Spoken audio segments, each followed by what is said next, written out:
She had spent her whole life overcoming obstacles. We were separated as siblings. She was in foster care. She was essentially abandoned. Mom always takes care of me. Still, she'd built a successful life. She got her degree in sociology. We celebrated, and I was proud of her. I'm Burgess. Then she found the perfect man to share it with. They were inseparable. They just connected so well. She wanted to marry this man. But they would never say I do. He burst in the front door yelling, "Call 911." He said, somebody just tried to kill your mom. He was covered in blood. Hers and his own.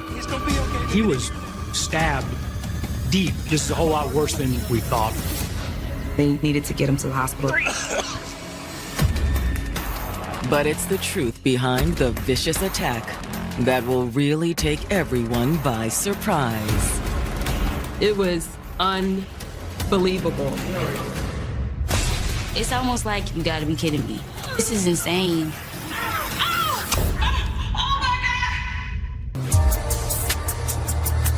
August 25th, 2014. It's a warm summer Monday in Winston-Salem, North Carolina, a thriving city built on the tobacco industry and multiple educational institutions. We have Winston-Salem State University, as well as Wake Forest and Salem College. So a lot of people come by way of attending one of those colleges. It's about 300,000 people here. It's a combination of a small town feel with ambitions to be a big city like Charlotte. But as most residents enjoy a peaceful evening, one home is erupting in chaos. 19-year-old Jasmine Moore is at home in Winston-Salem, North Carolina. Stop, please! She's sitting on the couch watching TV when her mother's boyfriend, 52-year-old Fergus Moore, bursts in the front door. Call 911. What happened? Hurry! He's dripping in blood. It's all over him. I got stabbed. I imagine she probably was overwhelmed just seeing Fergus bloody.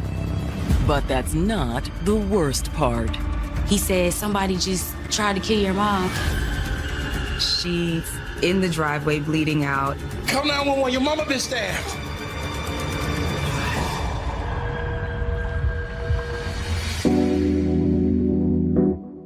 "43-year-old Cheryl Bethea had worked hard to build a good life for her family. She was bold, tenacious, had a big, beautiful smile. She had a huge heart. She loved her two children, she loved her grandson, and she loved her sisters. But Mom always takes care of me. Mama makes sure she has what she needs. Anything that I wanted, she made sure me and my brother had it. She just loved us so much. But it hadn't always been easy.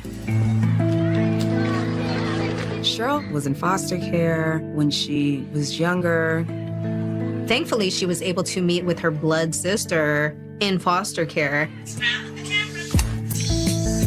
Well, we were put into our last foster home. We end up staying with them until we became adults, which is very rare because if you don't adopt, they usually take you from the home. But she was determined not to let her hardships define her life. In her early 20s, she got married and started a family of her own. Cheryl and her husband welcomed a son first, and 2 years later, they had a daughter. She loved becoming a mom, and she loves her children, period. However, her marriage was a different story. Cheryl still had some deep-rooted fears of abandonment and rejection, and that eventually led to her and her first husband separating. She was married a second time, and that didn't work out either. She struggled with being abandoned, self-love, lacking love and belonging. Until, as Cheryl matured into her 30s, she decided to refocus on herself. She eventually went back to school and she got her degree in sociology. She made great grades, basically all A's. She graduated from Winston-Salem State University, and she was really excited that she was able to do that as a single mother. We celebrated, and I was proud of her. Her daughter may have been proud, but Cheryl still craved more. She was like, I'll be the first one in my family to have my master's. That was her next goal. She was determined. And she was always on the go. Cheryl used to be involved in a lot of things. She was in Black Girl Run. She would go to races and she would run alongside ladies when they were about a quarter of a mile away from the finish line, and she would cheer them across the finish line. She was also very involved in her church community. But as her kids neared adulthood, Cheryl faced new challenges. Her daughter, Jasmine, got pregnant shortly before her high school graduation. At first, she kind of felt like having a baby, it just wasn't the right time. But once I had the baby, she absolutely loved him. But for all the joy her grandson brought, there was still something missing. In her heart, she was looking for companionship and somebody to kind of share life with. And along comes Fergus. Fergus Moore was a family friend, about 10 years older than Cheryl. They met at one of our cousins' parties. They lock eyes from across the room, and really, it was love at first sight. Hey, I'm Cheryl. I was wondering when you was gonna come over here and say hello. Okay, I'm Fergus. Nice to meet you, Cheryl. How you doing? I'm doing fine. They just connected so well. And even though Cheryl had every intention of taking things slow, she didn't hold back. So I seen you looking at me. Cheryl and Fergus were inseparable. They were seeing each other every day, hanging out and having a blast. Eventually, they decided that they wanted to move in together. After years of raising her kids on her own, Cheryl felt she finally had someone else to help share the load. She is happy about having a helping hand around the house. She wanted to marry this man. But now, everything Cheryl has worked so hard for may be in jeopardy. Please hurry. I don't know what to do. I'm panicking. I can't find no phones. After what feels like forever, she finds one. 911, what's your emergency? It's my mom. She's hurt.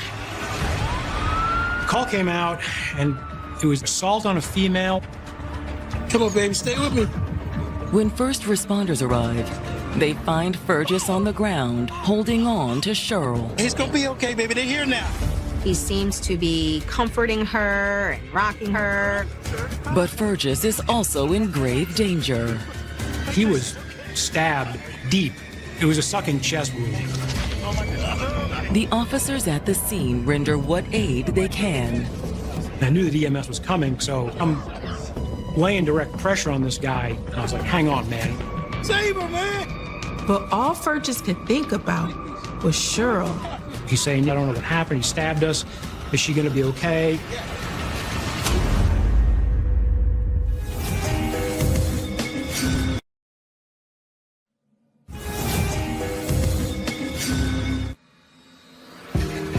"43-year-old Cheryl Bethea had overcome a lifetime of tragedy and hardship to build a happy life for herself, her children, and her grandchild. She was a hard worker every day, making sure she provided for her children. She just loved us so much. But now police are scrambling to save Cheryl and her boyfriend, 52-year-old Fergus Moore, after a vicious knife attack in their front yard. She was severely stabbed multiple times. Fergus had also been stabbed in the chest. I remember thinking, this is a whole lot worse than originally we thought. And it's about to get even worse.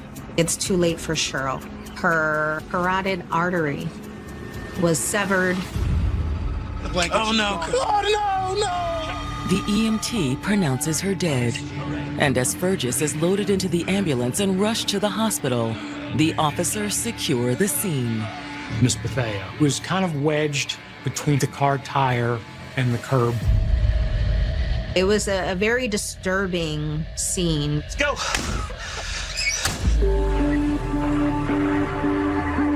And as detectives arrive to piece together what happened, it's immediately clear this was no random attack.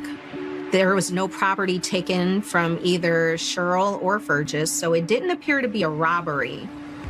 The severity of the injuries also made it seem like the attacker could have known either Cheryl or Fergus. Stabbing someone is so personal.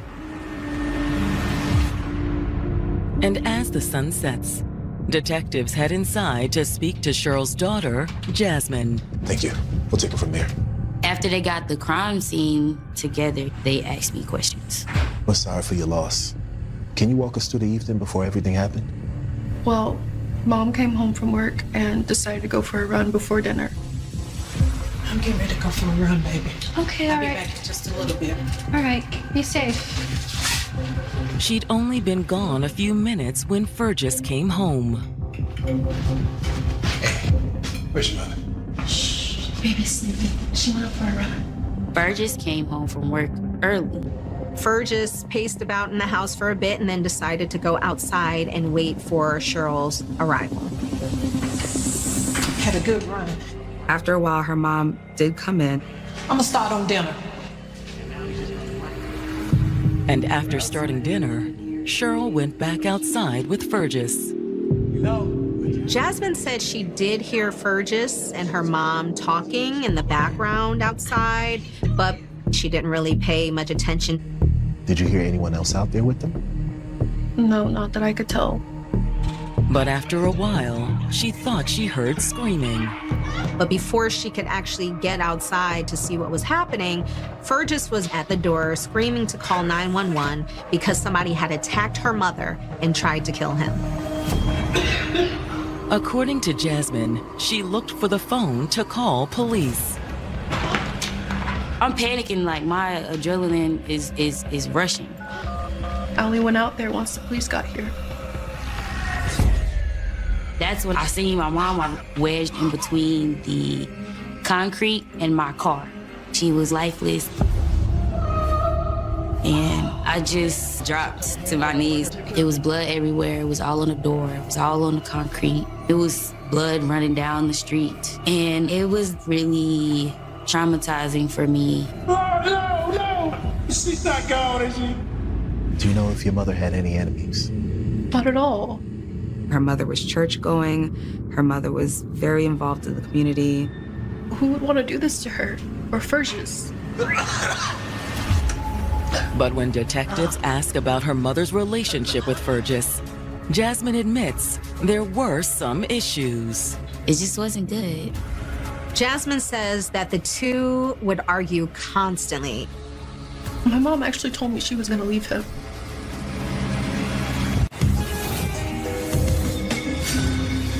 On the pavement, Cheryl was dedicated. I just thought at first, okay, she's loving it. She's loving the social part of the group because Cheryl was a social bug. But after her death, I realized how much that group, those women, and that activity played into her life. Running was an escape for her.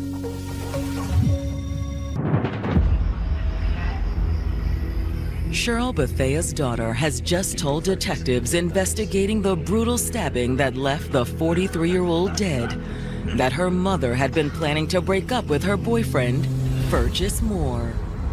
And Jasmine said that suited her just fine.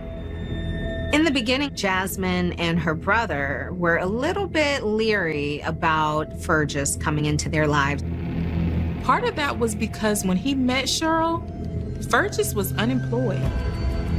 Fergus was a little bit down on his luck and was trying to find a way to kind of get back on track. I couldn't really have any say-so in who my mom dated. Like, at the end of the day, it's her decision.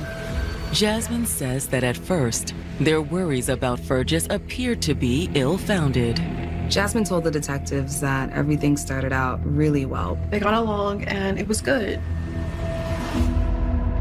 Their mother seemed to be so happy and felt like she had finally found a partner. Once they started dating, Cheryl helped Fergus get back on his feet. She found him a job at a chicken plant. He also moved in. They were a little surprised at how quickly things moved, but he was able to help with the family responsibilities and the household bills, and both of them seemed really happy. However, it wasn't long before things started to change. That's when, I guess his true colors were coming out. He would come home with shoes and clothes and all sorts of things for himself, and Cheryl felt like he wasn't contributing to the household as much. So that became a strain in their relationship. They started fighting about money. And Cheryl's daughter was often caught in the middle. He would say nasty words to me. He would call me all kinds of names. The house was just very tense, and it was very uncomfortable for everyone. It became such a disruption in their environment that her brother didn't even want to be home most of the time. And Fergus apparently felt the same way. He was gone, doing something else, working. He didn't really interact with us. He would find any excuse that he could to be out of the house. Jasmine says that her mother had eventually asked Fergus to move out. She just was done, fed up. I felt like she was kind of like, what did I get myself into? But Fergus soon found a way to creep back in. She did like him, care for him. She was like, everybody gets second chances. She let him move back in? Yeah. Can't take on this responsibility by myself. And despite the chances she gave him, Fergus never changed. They'd fight, she'd kick him out, and then he'd come crawling back. They would smooth things over, and the process would start again. To be honest, I think that's what they were talking about before they got attacked. The detectives suspect Jasmine may be right. Maybe this time, Cheryl told Fergus to get out for good. They were asking me, did he do it? And I was like, I'm not really sure. I mean, they'd fight a lot, but for him to actually kill her, I don't know. When you have a loved one who is in a relationship where they are not being treated how you would want them and hope for them to be treated, it is complex and hard. I've never experienced anything like this before. So this was all new to me, and I didn't really know how to handle the situation. When they wrap up the interview, the detectives ask if they can take a look around the house. Sure, if you think it'll help. Investigators searched the house, trying to piece together what exactly happened here. At first, they didn't really notice much. However, when they went into the kitchen, they noticed a knife block on the kitchen counter. One knife is missing. And in addition to a possible murder weapon, detectives find a potential motive in some of Cheryl's papers. They found a restraining order. One that Cheryl had taken out against Fergus. It was filed that very same day.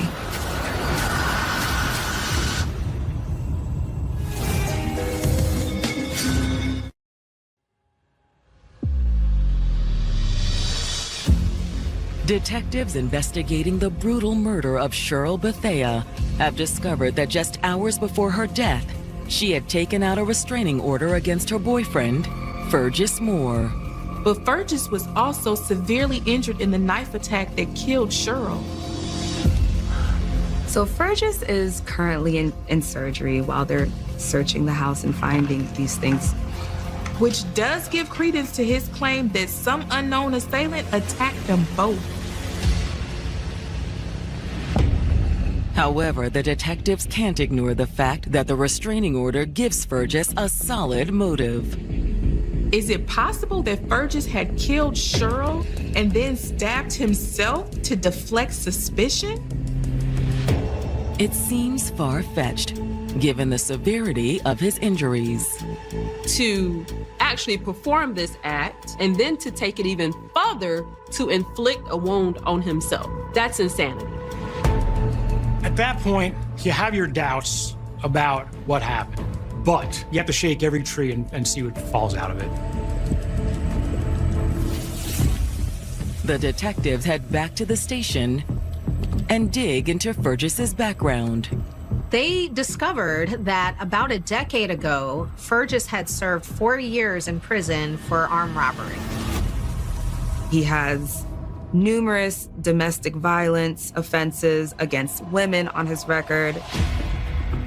The earliest was way back in 1989. All he got was a $65 fine and probation. And based on the police records, it appears that Cheryl had suffered similar abuse. Cheryl herself had filed reports of domestic violence against Fergus very recently. For the detectives, it's yet more evidence suggesting that Fergus isn't just a second victim. But until he's out of surgery and in recovery, the detectives aren't able to question him. They decide to speak with Cheryl's sister in the meantime to get some more background information. It was already all over the news, and that was just the worst experience I've had in my life. Though devastated, Cassandra agrees to come down to the station for an interview. We're sorry for your loss. Her immediate response was that she was afraid something like this would happen. She says that as much as Cheryl tried to downplay any abuse, she knew for a fact that it was an abusive relationship. I was on the phone with her one time, and they started cussing at each other, and they were arguing. She says she questioned Cheryl several times, and Cheryl just said that that's how they are with each other. It's like, it's none of your business. Oh, this is just how we do. Did you ever see him hit her? Well, no, not directly. But she did see the results of what had transpired. She had a black eye one time, and I asked her about it, and she said she fell and hit the table. But that never sat well with Cassandra. She said Cheryl even made several posts on social media talking about her clumsiness, and she believed it was just a way to deflect from the injuries. It was like she never wanted us to know her business. The problem, of course, with domestic violence, people who are in domestic violence situations, is they don't tell anyone. But recently, she started to open up a little bit. Eventually, Cheryl said that Fergus was violent with her. And when he was drunk, it got much worse. He even threatened to kill Cheryl. And according to what Cheryl told Cassandra, he may have tried too. It got so bad that Cheryl confided that one time, Fergus had smothered her with a blanket and beat her with a hammer. Cassandra tells detectives that Cheryl started spending as much time as she could outside of the house. When she wasn't able to be outside of the house, she would make up any excuse for her sister to come over. She really wanted someone there because she was beginning to fear for her life. I made her promise that she would file a restraining order. And that's exactly what she did. If it is granted, then if the people do share a residence together, then the person who is the defendant, who has been identified as the abuser, has to leave that residence. But it's beginning to look like it was too little, too late. She's not exactly sure how Fergus could have found out about the restraining order, but she believes that when he did discover it, he was so enraged at the thought of losing permanent access to Cheryl that he just exploded in anger. For the detectives, it's an all too familiar scenario. You offer the help, you offer the brochures, you lock up the assailant, you'll take them to the battered women's shelter. You do all the things. only to go back 6 months later and deal with, if not the same thing, something worse. We see folks in our community who are killed by domestic violence, and it happens every year. A lot of times, those folks were trying to handle it on their own, and it takes community. Oftentimes, it's incredibly difficult for people who are involved in abusive relationships to leave them. But before law enforcement can make any sort of arrest, they need to speak with Fergus.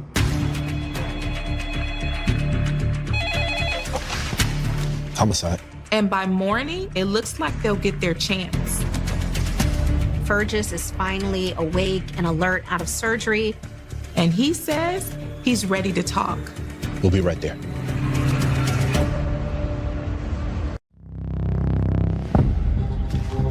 Got something. Gotta go. Detectives have just learned that Cheryl Bethea's boyfriend, Fergus Moore, is out of surgery and ready to discuss the incident that put him in the hospital and left Cheryl dead. At the scene, Fergus told Cheryl's daughter that an unknown assailant had attacked them both. No, she's not gone. The detectives suspect that's a lie. However, when detectives speak to Fergus in the recovery room, they don't immediately confront him with what they've learned. We have a few questions, so we need to ask you. As an investigator, you never want to lead somebody that you're interviewing. You want to hear and observe everything that they're offering. They start the interview by telling Fergus that Cheryl is dead. Oh, God. Fergus immediately breaks down. Why don't you tell us what happened that night? Jasmine said you came home early? Yeah. Fergus said that he had been frustrated with his job. He had been thinking about leaving for a while, and that was the day he finally decided to submit his resignation. He thought that he and Cheryl would celebrate. Although he didn't wait for Cheryl. Fergus had came home and he already been drinking. He had a whole bottle of liquor in the car, and the bottle was basically empty. When he got home, he asked Jasmine where her mother was, and she said that she had gone out to run. So he decided to go outside, get some fresh air, and wait for her return so that they can talk. She did. I mean, that's what we did. We talked about it. You got more time? This is a good day for you. As they were outside talking, a random person just started attacking them. I tried to stop him, but there wasn't much I could do.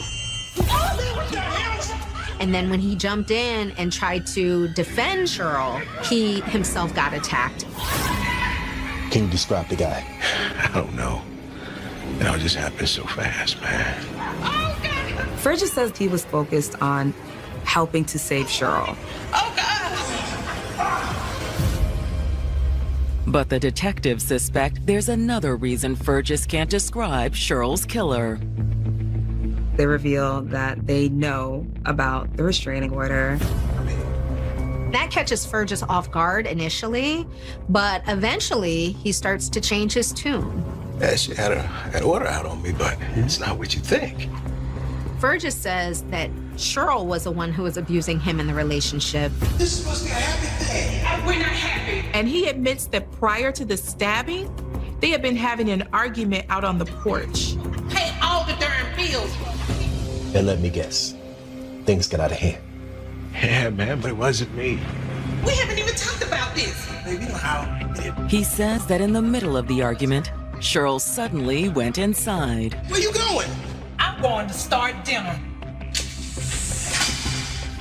Fergus tells police that she grabbed the knife, she came back outside. That's when she stabbed me. No, what's wrong now? I'm tired of He says that he had to wrestle her down to get the knife away from her. That could explain some of the superficial wounds he had on him. And he said that he started stabbing her because he was in fear for his life. So why you didn't just say that in the beginning? I knew how that looked. He admits that he threw the knife into the bushes and ran up to the front door to ask Jasmine to call 911. The detectives don't necessarily believe Fergus's story. But then again, he came pretty close to dying in the attack too. So it could go either way here. It could have been that Cheryl was finally fed up with Fergus and the abuse, and as she went inside to prepare dinner, she grabs a knife from the kitchen block and finally stands up for herself and attacks Fergus. Or it could be that Fergus took the knife, went outside and waited for Cheryl's return and attacked her. You had a good run? I did. We'll be back. Leaving Fergus in the recovery room, the detectives head back to the crime scene. If this fella is telling the truth, you have to run every lead down as if what is being told to you is the gospel. They look in the bushes and they discover the knife. They are able to match it up to the knives that are from the same block set. Detectives? But the real breakthrough comes while one of Cheryl's neighbors approaches the detectives as they're leaving the property. I didn't want to say anything at first, 'cause I was afraid of what Fergus might do. She says with Fergus safely in the hospital, she felt that she could tell detectives exactly what she witnessed. She tells them that she saw everything. At first, the neighbors' recounting of events matched Fergus's story. I saw Cheryl leaving for a run. The neighbor says Fergus came home a few minutes later. She saw him go inside, and then, a little while later, she noticed him come back outside and pace up and down on the front porch. And according to the neighbor, when Cheryl came home, she was surprised to see him. Oh, so this is what we're doing now? Fergus, what are you doing here? At first, they seemed to be having a conversation, but it didn't take long before that turned into a yelling match. Who is he? He apparently believed that she had been cheating on him. Who you been seeing? Don't be ridiculous, Fergus. Oh, I'm being Nobody. Cheryl went inside, and according to the neighbor, when she came back, things turned violent. Cheryl came back outside, and the neighbor said that's when she saw a knife. You're not supposed to be here. And the person with the knife was Fergus. Just start stabbing her. What is wrong with you? To be murdered by a stranger is exceptionally rare. Overall, less than 10% of all homicides are believed to have been committed by someone unknown to the victim. In general, men are far more likely to be murdered by a stranger, whereas female homicide victims are usually killed by someone known to them. Cheryl Bethea's neighbor has just revealed to detectives that she witnessed Cheryl's boyfriend, Fergus Moore, attack the 43-year-old mother of two. She says Cheryl started backing up into her daughter's car, leaned up against the car door, and started begging for her life. It seemed like Fergus had already made up in his mind what he was going to do. He just had so much rage. He just stabbed her over and over. I don't think there's anything anyone could have done to stop it. Cheryl had attempted to get away from him, but he did not want to take no for an answer. Cheryl never stood a chance. As horrifying as the attack had been, Cheryl's neighbor says what happened next was even more shocking. The neighbor said that he stabbed himself in the chest.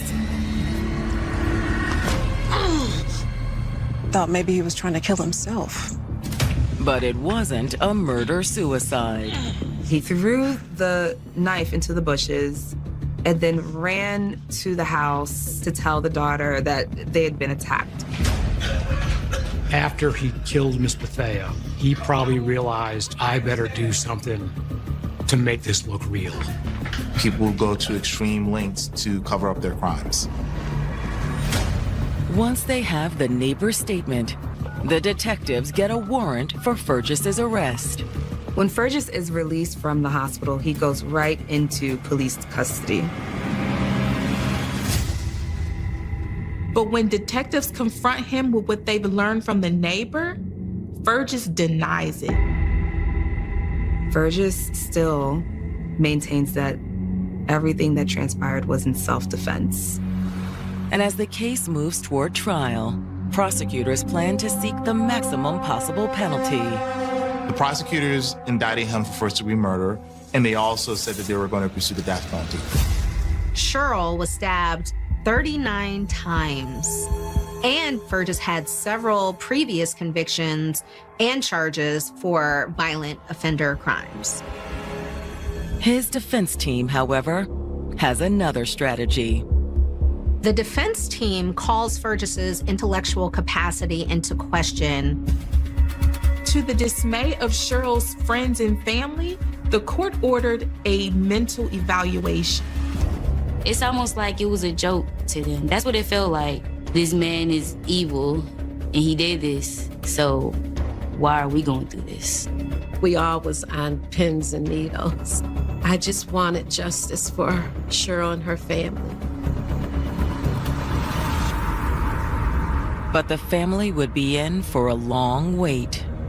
They decided that he was incompetent to stand trial. And therefore, he should be exempt from the death penalty and receive a plea deal. Based on the findings, the prosecutors agree to a deal. Fergus enters a guilty plea to the lesser charge of second-degree murder. Per the terms of the deal, the judge sentences Fergus to 35 to 43 years in prison. He was 57 at the time. Fergus tells the court that he understands at his age that sentence is tantamount to a life sentence. But the people most affected by his crime are still devastated by the outcome. I was disgusted with him, especially when he tried to play like he was just innocent. That really made me angry. He deserved the death penalty. What you gonna get done to your hair? But Mom always takes care of me. In the aftermath of Cheryl's death, her family does manage to find some solace in preserving Cheryl's legacy. I promised Cheryl that I would not allow her death to be in vain. So Jasmine and I speak in the community on domestic violence. Everybody knows that she was a very loving person, and her legacy is never gonna die. We're gonna keep it going.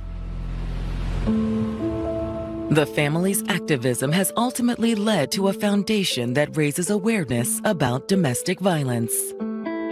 We wanted to find a way to give back to the community, especially to women who are going through their big changes and journeys, and they have to drop everything and leave. They hold events and raise money to support women and children in the local domestic violence shelter. That's kind of how we give back and show love to the community. But for all the good that's come in the aftermath of Cheryl's death, her family still mourns the loss of the woman they love. She's very missed. We all miss her. I got to a point where, okay, I just picked up a paintbrush and a canvas and I just started painting. That's really how I dealt with losing my mom. Every time I did artwork when I was a kid, she would take it to work and she'd be showing it off to her coworkers and her friends, like, look what my baby did. So me doing art is a way to make my mom proud. Cheryl was taken away too soon. Her presence during her life was very impactful in our community. And it's been 10 years, and people are still talking about how much they love Cheryl and miss her.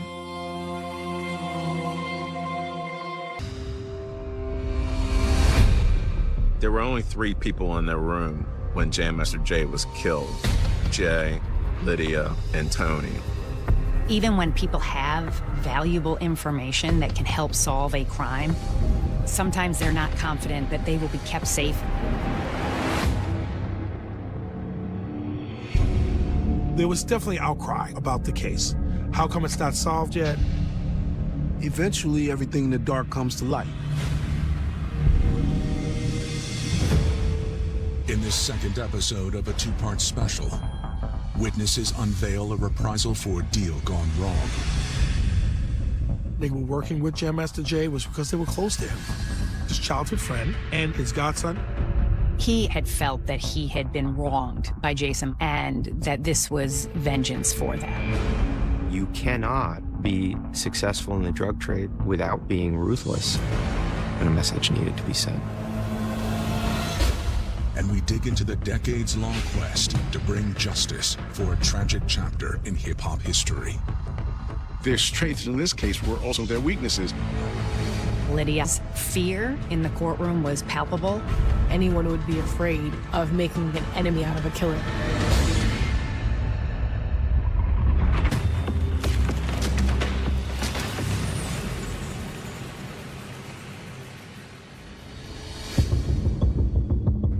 On October 30th, 2002, hip-hop legend Jason Mizell, aka Jam Master Jay, is shot and killed in the 24/7 studio in Queens.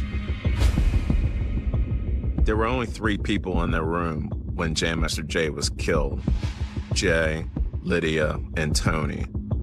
Lydia and Tony later tell us that 2 men stormed into the studio. One of these men shot Jay in the back of the head, killing him instantly on the spot.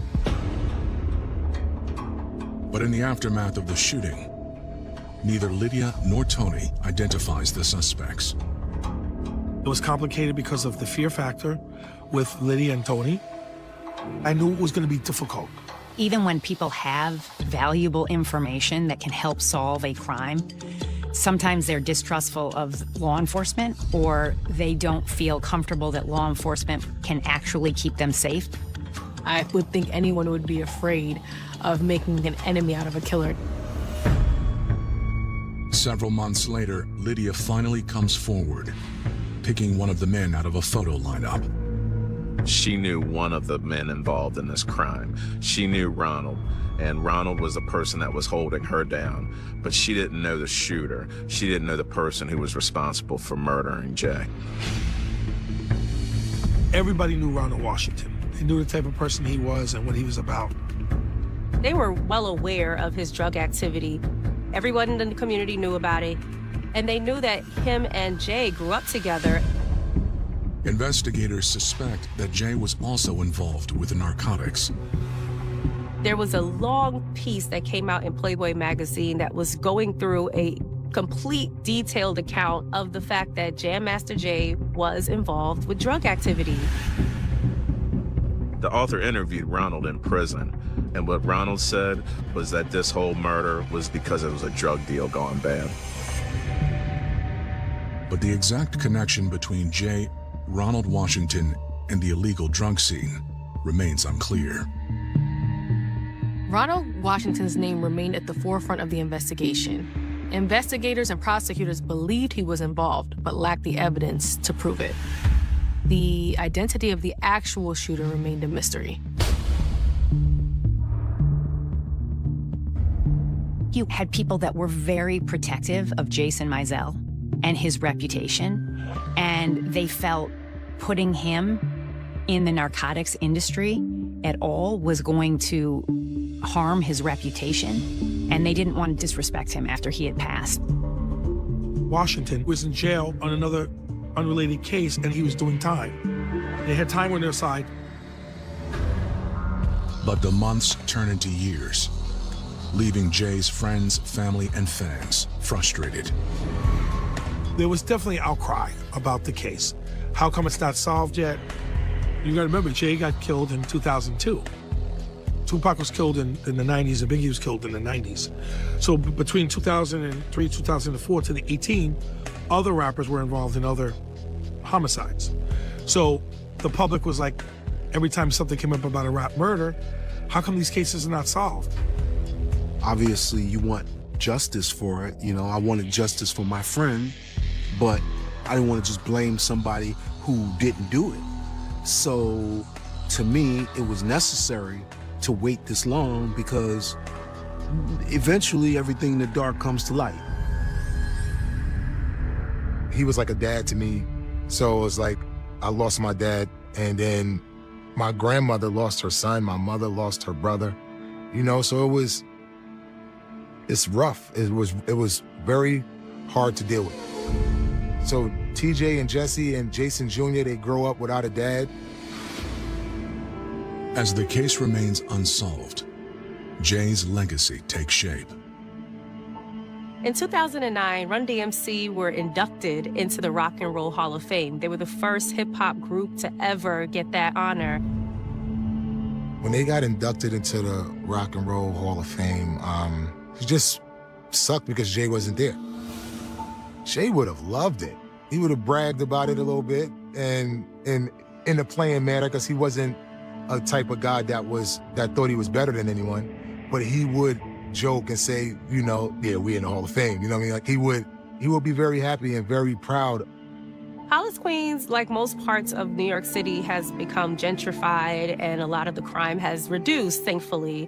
They cleaned up the area. But where Jam Master Jay is, there's a mural of him there. They renamed the street after him. They just really have celebrated who he was in that particular community, which he was a big deal as Jam Master Jay and Hollis, Queens goes together.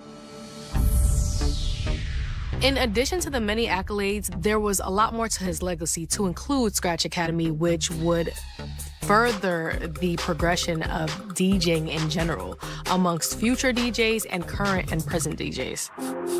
DJing, again, is an exclusive club, and before Scratch Academy, DJs were super secretive about their techniques. Only people in your camp would learn that trick that you knew how to do, people that you trusted, your friends. But here's this school that is doing the opposite. They're teaching people, whoever wants to walk in and learn how to do these secret techniques that only DJs like myself knew how to do.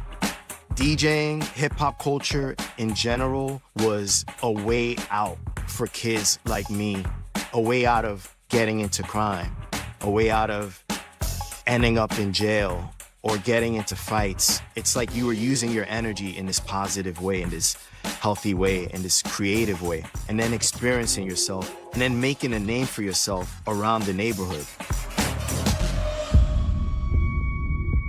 Then in 2016, the case gets fresh eyes.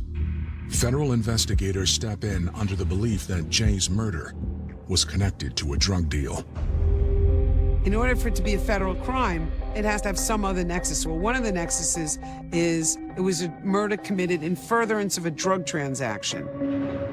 The investigation is no longer a local police matter. It's now taken over by the EDNY, the Eastern District of New York. Tens of thousands of people likely were wondering, how could they never solve this? You know, if that could happen to Jam Master Jay, a very famous person, everybody knows. If Jam Master Jay's murder could go unpunished, what expectation do I have of justice from me? We needed to respond. And we need people to have faith in the Justice Department. And we need perpetrators to know that the passage of time provides no escape or relief from you when you commit a crime of this nature. We will never give up.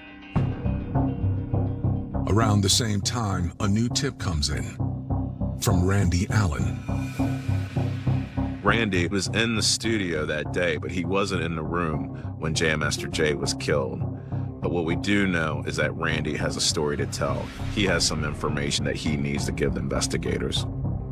Apparently, Randy Allen starts making phone calls. And one of the people he calls is Tony Rincon. And it's in 2016, I believe, that Tony Rincon tells Randy Allen that it was Carl Jordan who was the shooter. Carl Jordan was Jason Mizell's, or Jam Master Jay's, godson. There was no blood relation, but he was the godson of Jason Mizell, Jam Master Jay. Carl Jordan Jr. He is the other assailant that was with Ronald Washington at the night when Jay was shot in the music studio.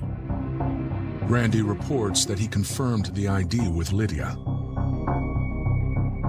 At about that same time, he calls his sister Lydia High, who also says that Carl Jordan was the shooter. Now, this is 14, 15 years after the actual shooting takes place.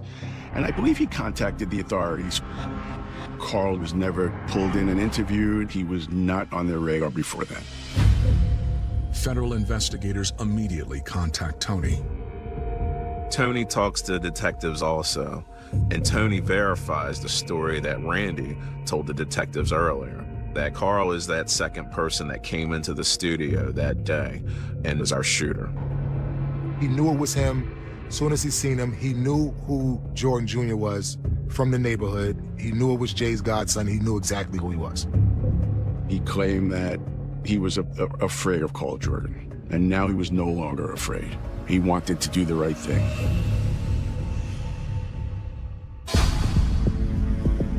A decade after the death of Jam Master Jay, witness Tony Rincon finally agrees to tell investigators what he saw in the 24/7 recording studio in October 2002. His story changes. He says that he does know the identity of the two men who came into the studio that night. They were Ronald Washington and Jordan. Jordan was Jam Master Jay's godson, and Washington was a good friend of Jam Master Jay and had grew up in the neighborhood, so he recognized them immediately. He said that he didn't come forward because he was scared, but he finally decided to tell the truth because he just felt like Jam Master Jay's family deserved answers.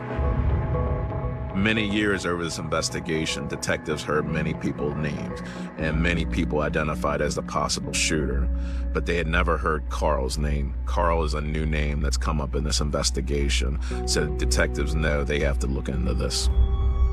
There wasn't a lot of evidence connecting Carl Jordan to the studio on October 30th, 2002. In fact, until 2017, there was no evidence connecting him to that studio that evening. There was nothing forensic, not a fingerprint, not a hair, no DNA, nothing that connected him to that studio that evening. When police follow up with Lydia, she falls short of naming Jordan as the shooter.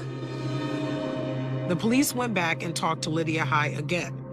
This time, she says that Ronald Washington was the man who held her down at gunpoint. And then she also describes the gunman who shot Jam Master Jay. She says she had never seen him before, but that he was a light-skinned male with a neck tattoo. Lydia did not know Carl, so she would not have recognized him the way she recognized Ronald, because Ronald was a childhood friend, so she had known Ronald for a long time. But she didn't know Carl. She saw the shooter and could tell us what he looked like. When she gave this description, it actually matched Carl. After more than 10 years, the investigation takes a small step forward. But this time, there is one big difference. Involvement of the federal government in Jam Master Jay's murder helped immensely. And the reason that it helps in these cases is because the government has more tools, more at their disposal to use. Those prosecutors are able to go across state lines and look into all the leads that they have been hearing about Jam Master Jay's involvement in drug activity. The federal government would interview all the witnesses that NYPD had talked to, and also new witnesses that were brought forward. Another witness, Zerubian Bastian, tells investigators that he was Jordan's roommate when the murders took place. He tells the police that on 2 occasions at least, he's overheard him bragging about being the person who killed Jam Master Jay. He said that at one point he overheard Jordan telling his girlfriend on the phone, "I'll do you like I did Jay." And on another occasion, they were in the car and he said that if Jay was still alive, he would kill him again. That happens all the time with people. So many years have passed, so they probably felt that they're not going to catch us, they're not going to get us. So they just felt comfortable talking to other people about what they did. And sometimes it's bragging, letting people know, I'm the guy that killed Jam Master Jay. You don't want to mess with him. So people think it's a badge of honor sometimes. Investigators comb through Jordan's criminal record, where they make another potential connection between Jordan and his Godfather shooting. So in 2003, Jordan was arrested. During that time, he was searched and police recovered .40 caliber bullets and a .40 caliber pistol. When the .40 caliber bullets were examined, they realized that they were the exact same type of ammunition that was found at the crime scene where Jam Master Jay was killed.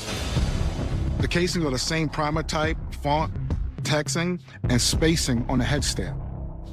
That didn't necessarily prove that he was the killer, but it did prove that at that time, he was in possession of the same exact type of ammunition. So detectives now know that they have two suspects. They have Ronald Washington and Carl Jordan, but they don't have any evidence. We don't have proof yet to be able to charge these suspects with this murder. Investigators go back to the blue hat found at the crime scene. With over a decade having passed since it was tested for DNA, they run it again. They recover a blue hat at the crime scene that didn't belong to any of the witnesses. They're planning to do a DNA analysis and hope that it matches either Washington or Carl Jordan Jr. Detectives figure out that if they can match the hat to either one of these suspects, then that could break their case wide open.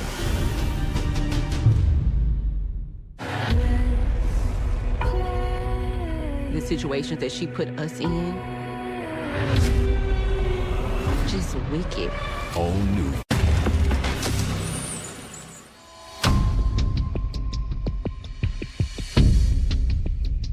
The other thing that happens is that with the passage of time, the perception of witnesses can change in a couple of important ways. You worry about memories fading over time, but you also may benefit from the maturity of witnesses over time and a diminished fear.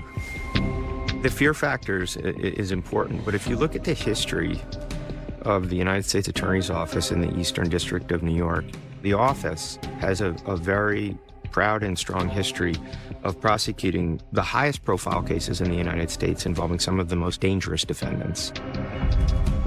So the office comes with the credibility and institutional experience to know how to work with witnesses in a dangerous environment, facing potentially dangerous defendants.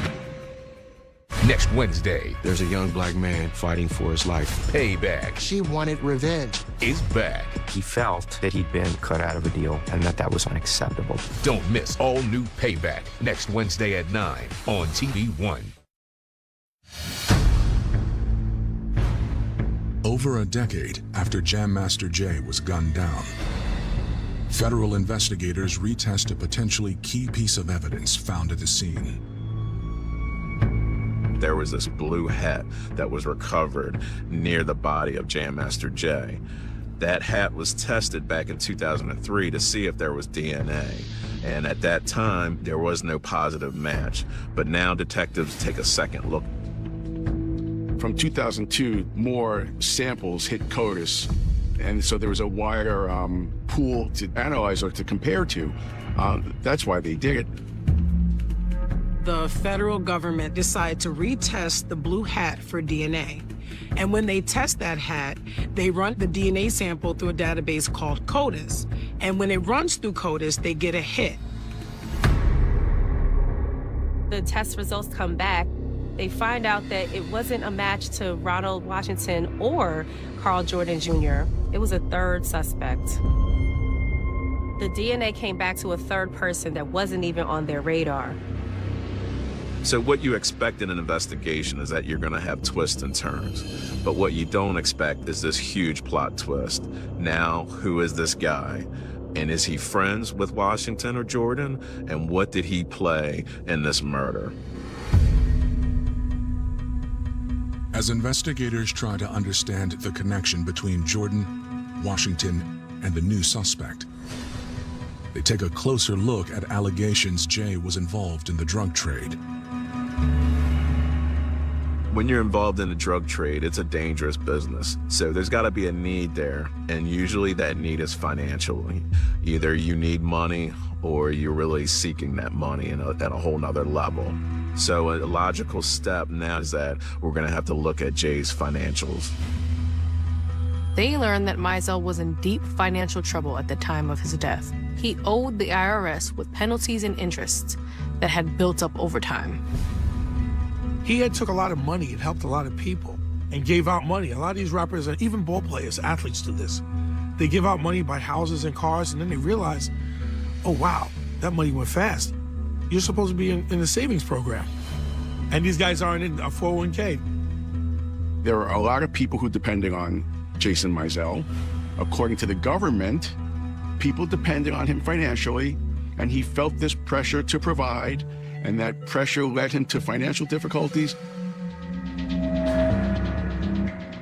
Jay had a family, his own family. He had 3 children, a wife, he has a sister. He has family, which he considered his community, the Hollis Queens community. Any person or people or need that was out there, he was going to try his best to financially help that person or people. That's just what his spirit was. He was always a giving individual, so hands were always out for Jam Master Jay, and he wasn't shy to give, even if he didn't have it. He'll find a way to give it. Did Jay turn to selling drugs to keep himself and everyone around him afloat?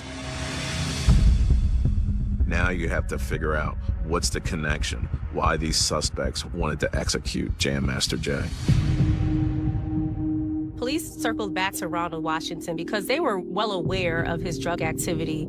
Everyone in the community knew about it.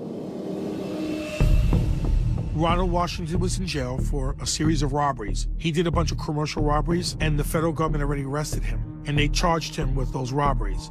However, now, he was sentenced to certain years in jail, and his time was about to come up, where he was about to be released. It's still not enough for an arrest, but investigators are ready to confront Washington in person.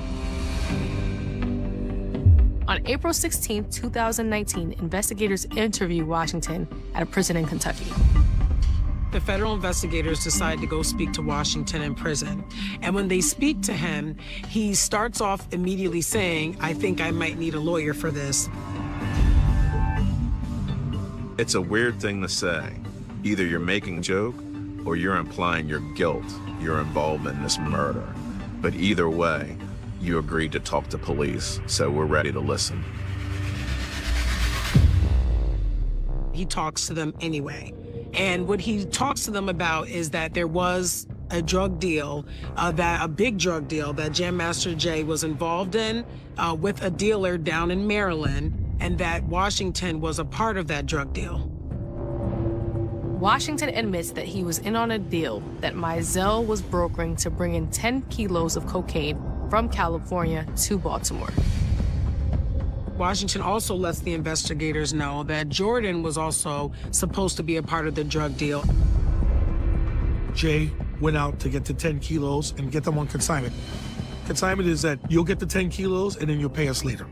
It's like product now and pay later. 10 kilos are probably something about $400,000, almost $500,000 of drug money. So that was a lot of money.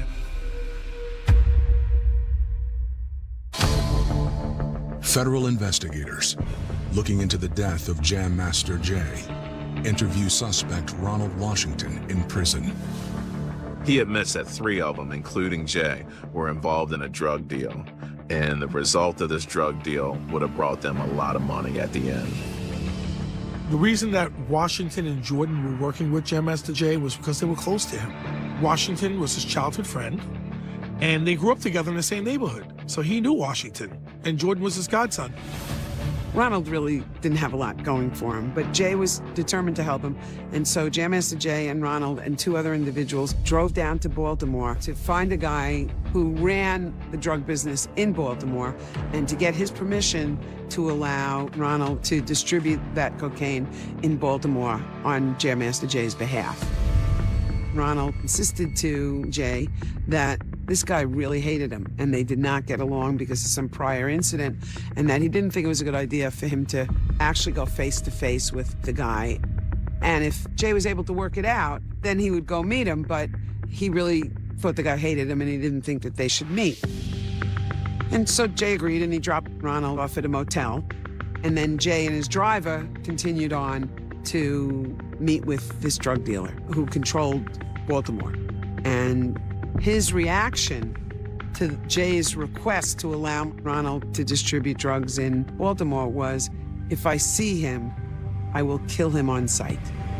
I don't want to ever see him in Baltimore. The guy in Baltimore was like, you messing with him, Washington? Like, I don't want that guy pushing my drugs in the neighborhood. He's not a good person. I don't trust him, never did, never will. If he's not cut out, I'm not giving you anything.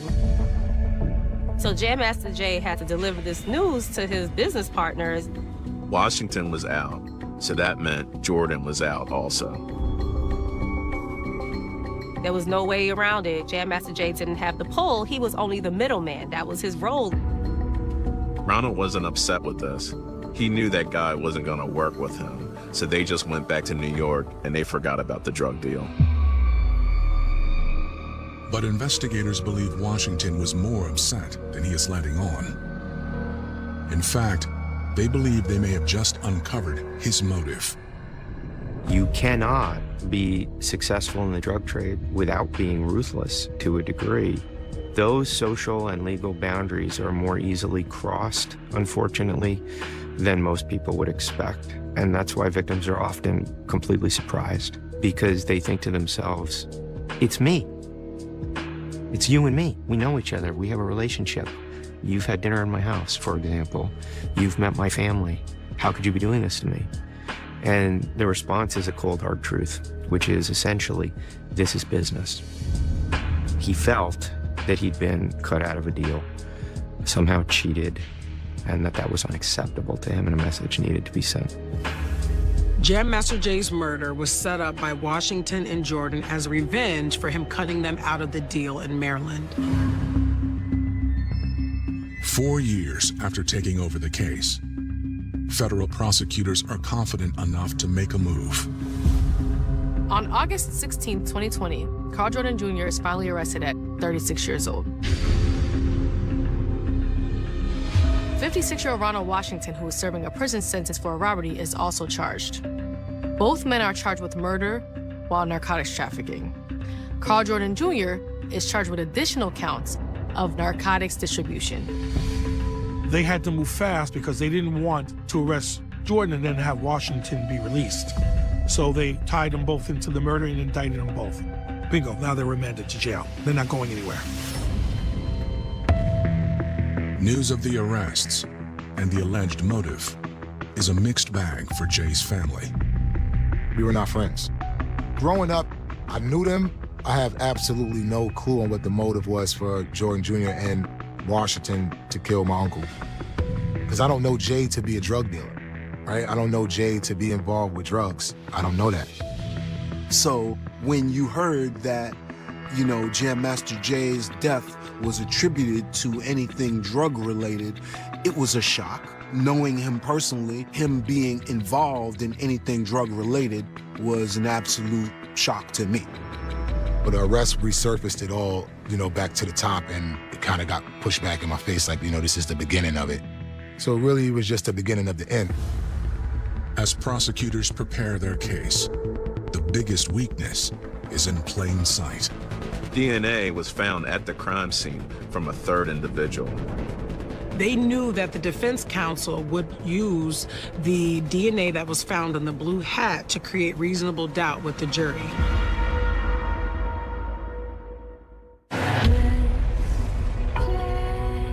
The situations that she put us in,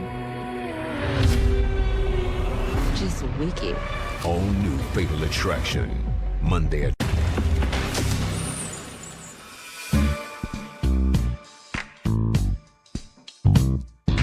During the time when Jam Master Jay was murdered, a lot of things were changing during that time, and they had ushered in a new brand of rap music called gangster rap. So you heard gangster rap on the radio now. And once they started to play gangster rap on the radio, then they started not to play the other rap music that preceded gangster rap. I think oftentimes, coming from successful situations, successful music groups, when your circumstances change and you're going through a transitional period, it can be difficult to sustain yourself. By February of 2024, prosecutors are finally ready to take Carl Jordan Jr. and Ronald Washington to trial for the 2002 shooting of Jason Mizell, aka Jam Master Jay. It took the full 4 years to prepare for the trial. It was delayed because of motion practice. It was delayed because of COVID. Both Washington and Jordan Jr. face up to life in prison. The death penalty was not presented for this case, which is an opportunity in the federal courts. But for here, the biggest and the largest sentence you could have for first-degree murder is life without the possibility of parole. In their opening arguments, the prosecution lays out what they allege happened on October 30th, 2002. The prosecution's theory in their opening statement was that Jason Mizell was part of a drug trafficking network between New York and Baltimore. That he brought Jordan and Ronald Washington into a deal in Baltimore and then out of the blue cut them out. And that was the motive for the shooting. So, according to the prosecution, Jam Master Jay's murder was set up by Washington and Jordan as a revenge for him cutting them out of the deal in Maryland. They explained to the jury that they came to the studio that night together and that they went upstairs. Jordan walked in, Jay stood up, Jordan screamed, and that's when he pulled out the .40 caliber gun and fired a single shot to Jay's head. Jay died instantly. A second shot struck Tony in the leg. Lydia, who was near feet away, ran to the door, but she was blocked by Washington, who pulled out a gun and ordered her to the ground. Lydia High takes the stand. Lydia High never specifically identified Carl Jordan. What she claimed she witnessed was that the shooter was a light-skinned black male with a neck tattoo. She described Jordan's appearance. A light-skinned male, she described his tattoo, and then in addition, she explained for the jury that she knew Washington, that she recognized him that night when he came through the door because she had grown up with him in her neighborhood. Her fear in the courtroom was palpable. I think it was evident to anybody that was there and witnessed her testify the trauma that she went through and how difficult it was for her to have to go back through and relive those events. With Lydia's testimony, prosecutors addressed the presence of the third man whose DNA was found at the scene. They allege Lydia unknowingly let him in. She testified at this trial that she had no idea who this was. He must have come in while the door was open and she was walking in. They sent this third person into the building so that he could go into the back and open the fire escape to let Washington and Jordan in. Tony Rincon also takes the stand. Tony testifies that he knows both Washington and Jordan and identifies them in the court that day. He states that he saw Jordan walk over to Jay as if he was going to give him a pound or a handshake. And that was around the same time his mother was calling. He said that he heard the shot, he looked up, and he saw Jay fall. So Tony testified that the shooter and the other suspect ran out the fire escape after shooting Jay. And this verifies the information that detectives have that there was a third person who allowed access to that fire escape for our suspects. Tony Rincon and Lydia High both testified that the reason they didn't initially identify Carl Jordan as the shooter was because they were scared. And after 15 years or 16 years or 18 years or 20 years, they decided now was the time. They were no longer scared and they were going to do the right thing.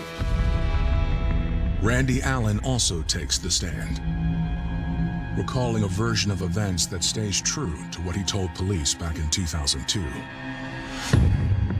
Randy Allen ran from the control room, saw his best friend on the floor bleeding from the head, took the gun, ran out the back door, I believe, the fire escape door, looking for the shooter or shooters, and then ran to the parking lot, which was about a block away, Without Lydia High, without Randy Allen, and without Tony Rincon, the case can fall apart. Yeah, you can have one of them testify or maybe even two, but having all three, they don't have to wonder what did Lydia see or what did Randy see or what did the other people hear. They can hear from their mouth exactly what happened. But will it be enough? Well, the strengths of the prosecution case were the eyewitnesses, but their strengths in this case were also their weaknesses, because I thought these eyewitnesses were incredible. Other weaknesses were there were no forensics, no fingerprints, no DNA, no nothing to connect Carl Jordan to the crime scene. No statements by Carl Jordan to really connect him to this. There were a lot of more weaknesses, I believe, than strengths. Well, sure. He came in through the front door. He left his hat and his DNA at the crime scene. He matched the description provided by Lydia High, first description she gave as the shooter being 6 feet 2 inches tall. The day of the shooting, Lydia gave a description of the shooter being tall.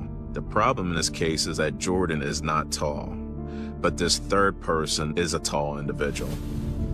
The defense theory was that this third person who came in through the front door with Lydia High and left his DNA at the scene was the shooter. He left forensics at the shooting. The defense hones in on the changes in Tony and Lydia's statements over time. Now on cross-examination, I was able to take their handwritten statements and use them in cross and say, you know, the day or 2 days after this happened, didn't you say this and didn't you say that and didn't you have a different recollection? When it happened than you do, you know, when you testified last month, 20 years later. That's why we called the memory expert. The defense called one witness to the stand. It was a memory expert who called into question whether Tony Rincon or Lydia High could remember exactly what happened 20 years ago. It seemed to us that it was worth raising in the jurors' minds the notion that memory may be sharper at the time of an incident than it would be some 20 years later. People's memories are fresher 20 years earlier. And not just fresher, but more reliable. Because as you retell the story over time, you add a piece here and you add a piece there, and you continuously add, you know, and then you don't know, in your own mind, you don't know what actually happened. We challenged the government's narrative by saying the evidence is insufficient to establish guilt beyond a reasonable doubt. That's how we challenged it.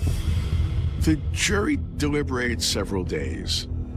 I never know what to expect during deliberations. What I expect never happens, so I stopped trying to have these unreasonable expectations. In February of 2024, the federal jury deliberates, and they come back and they find Washington and Jordan Jr. guilty of the murder of Jam Master Jay. Ronald was stunned by the verdict, and he was very upset by it. Lost it, and he screamed out. And there was an outburst that the judge addressed very quickly. And she had made efforts by admonishing the defendants and also members of the gallery, the prosecutors, the people that had come to watch, members of the press, that she wanted there to be respect for the verdict, no matter what it was. The date for Ronald Washington and Carl Jordan's sentencing is still to be set. For Jay's family and friends, the closure is bittersweet. I went through 20-some-odd years of suffering without Jay. 20 plus. My family, me, my mom, my mother, my grandmother, and my uncle Marvin, they all died without knowing what happened to Jay. So I don't have any sympathy for Jordan or Washington.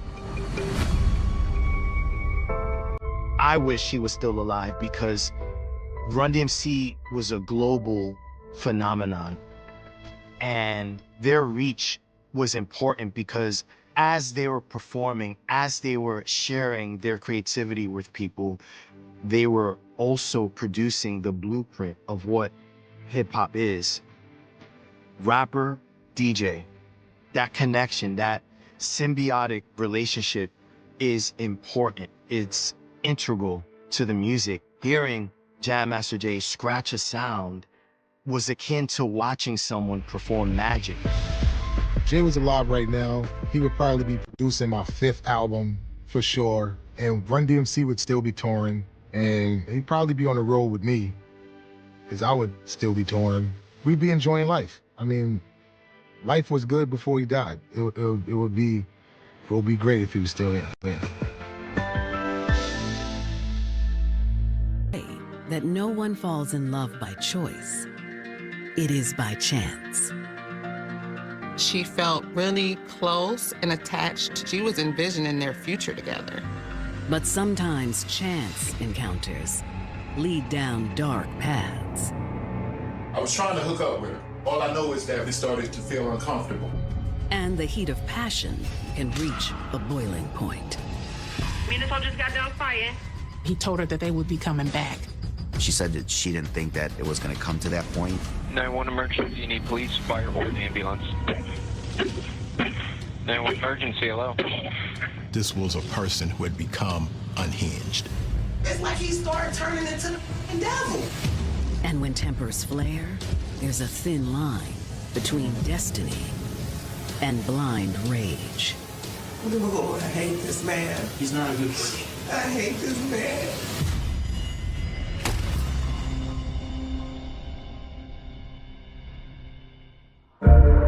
September 23rd, 2020. The sun has yet to peek over the horizon on a quiet autumn morning in Cleveland, Ohio.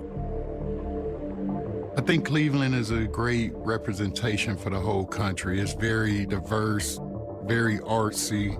They call us the best location in the nation for a reason.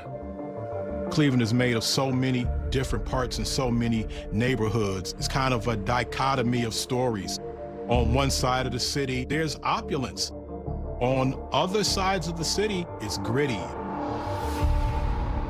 At 5:15 a.m., Cleveland police receive a chilling call from the city's east side. 911, police, fire, EMS. Police. In a whisper, the woman identifies herself as Portia Woods. She says a man and woman are just outside the door of her apartment. The dispatcher can hear someone outside of her home. Obviously, there's something going on. Portia explains that the man threatened her hours earlier. Okay, and you didn't call at that time? They're outside right now. You can hear Portia is trying to give the information the dispatcher's asking for, but she's also trying not to have the people outside that door hear what she's saying. What's going on? Why is that happening? Because she know my brother and said that my brother did something to her and she swung on me and we were fighting. And the boy downstairs put a gun to my head. It was a male? Mm-hmm. Black, white, and Hispanic male. Can you hear me? The dispatcher is asking, I need this information. Please tell me, please tell me. And she's just quiet and she says, they're outside. They're right outside. You can hear that fear in her voice. All right, we're sending police. Thank you. Dispatch immediately sends a unit to Portia's location, East 140th Street. That area is definitely a location where you would have to look out for yourself. But before they can get there, a second call comes in. 911 emergency, you need police, fire, or an ambulance. At 5:20, she called back, and you actually hear the door being broken in, people going inside. 911 emergency, hello. Hello, you 911, is everything all right? Hello? On that second call, you hear bang, bang, bang, kicking in the door, and then you hear 7 gunshots in succession, and then the phone goes dead. Calls back to Portia go unanswered. The second dispatcher sends another unit, this time responding to potential gunshots. Within 8 minutes of the 911 call cutting off, the police unit arrives on scene. Cleveland Police! Is anyone in here? Officers cautiously approach the door to the apartment, which shows signs of forced entry. The door appears to have been kicked in. The frame was shattered in splinters. And just inside the door, responders find the victim severely injured.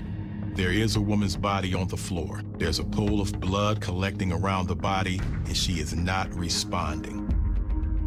Female, GSW deadhead. This is the Sorry. caller. We haven't been able to ID this individual yet, but I believe she's a caller. Quickly, the officers secure the scene. There could be a person still lingering, which then escalates the situation for police. Once police determine that no one else is in the apartment, they tell the EMS that they can come up. They find that she's been shot multiple times, not only in the chest, but as well in the head. They still did all they could to revive her, and they were just not able to do that. Identification confirms the victim is indeed the 911 caller, 33-year-old Portia Woods.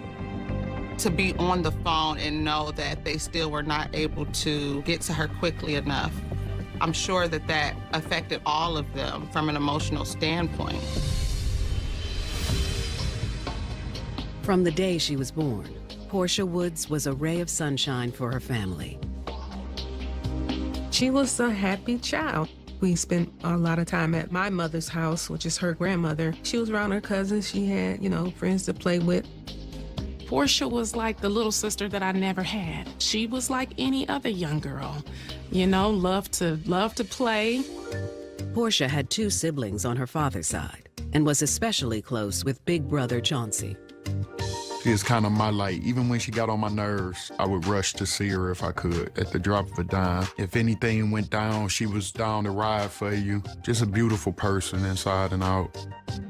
We didn't really step outside of our environment. I guess at that time, you're shielded and you're sort of isolated by your family. But life was not always so simple for Portia. She was raised by her grandmother for the most part because our father was in and out of jail and her mom was in jail for murder and stuff for majority of her youth. A lot of the things that or cards that she was dealt with could not have been easy. By the time she was a teenager, Portia began to rebel. As she got older, she kind of gotten away from us and gotten out in the streets and was doing God knows what. She just was a product of the environment she was living in. When I think about some of the adversity that she may have encountered, she always had more of a positive attitude. I would talk to her every now and then, and she would talk like she was okay and she was on top of everything. By the fall of 2020, Portia decided to take her independence one step further and leased her own apartment. Portia had got this apartment up on 140th and Kinsman, and when she first got it, I was like, Portia, you could live anywhere in the world. Why would you choose to live on 140th and Kinsman, And she was like, brother, I'm just happy to have my own place, and I respected that. When it was time to move in, Portia's brother was there to help. I think I took her like a kitchen rack over there, microwave, hook her cable up. I was being a big brother. Being able to provide that for yourself, that was something that was important to Portia, to be in her own space, and she cherished that.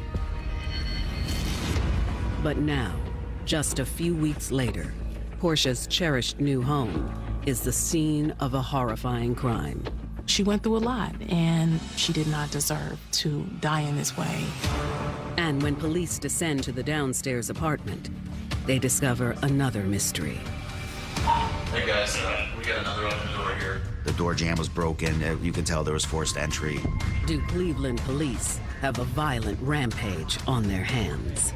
They're looking at potentially 2 different burglaries that happened in the same apartment building. Police, anyone in there?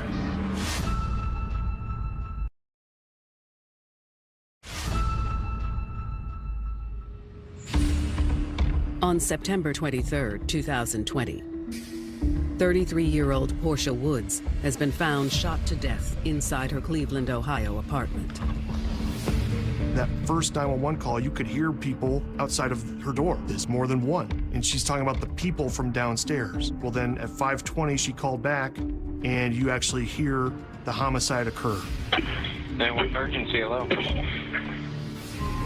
Now, Cleveland police have found signs of another break-in downstairs. They tactfully enter the apartment. Yeah, it's more century too. The police! Is anyone in there?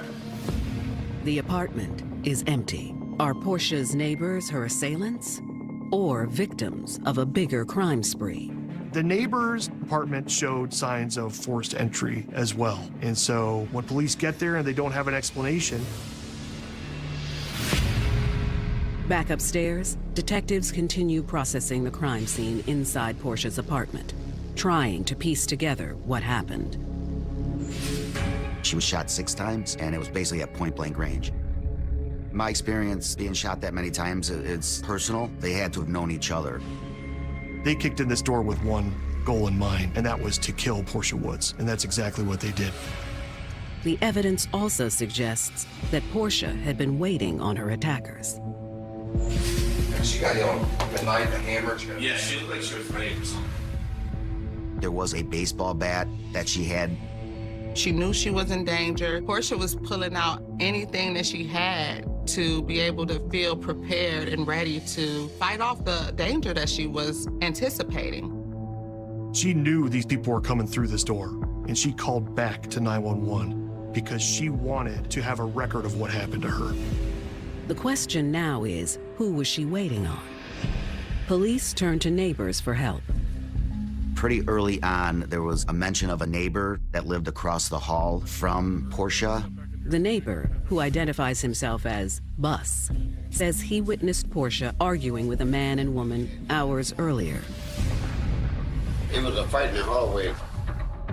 There was a fight that took place prior to those 911 calls. I think it was approximately 2:30 in the morning. Those same 2 people had been to Portia's apartment earlier that day. Neighbors report that there had been a lot of commotion, a lot of shouting, arguing, and drama. Bus tells police that things became physical between Portia and the mystery woman. They actually get into a physical altercation that results in Portia pulling off a red wig. I guess Portia's supposed to have to whoop the girl pretty bad. And then the guy put a gun to her head and told Portia, we coming back, and we gonna come back, and we gonna kill you. There's a lot of red hair right there on the windshield. Do you think that belonged to the suspect earlier? It might have been her hair. We did recover a wig on the landing between the first and the second floor. It was a red wig. Bus says he doesn't know the name of either suspect, but the woman looks familiar. You've seen her before, though? Yes, heavy set lady, probably about She's the one that was 27, darker than me. According to Bus, the couple left shortly after the fight, but then they returned at around 5 a.m., causing a scene. That's when they went and they kicked in the door of Portia, and that's when they shot and killed her. Bus says he did not see the homicide, but he did see the man and woman take off afterwards. He said they got into a black vehicle and fled the area. Before that black Malibu, about a 2008, had black rims on it. She took off in the Malibu, too? Yeah. The possibility of not one but 2 killers on the loose kicks the investigation into high gear. We're gonna start looking for this black Malibu. I want to see if there's any camera picture around it. The city of Cleveland has cameras throughout the city in certain neighborhoods at certain intersections. It doesn't take long to spot the car. A black Chevy Malibu, and we were able to pick that vehicle up at several intersections. Police feel certain they're looking at the surveillance of Portia's murderers getting away. Will they catch up before it's too late? They obviously fled the scene. They were nowhere to be found.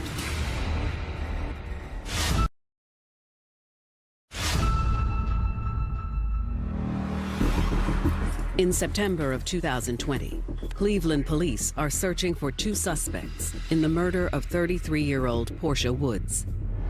The violent couple has fled the scene, leaving a trail of evidence behind.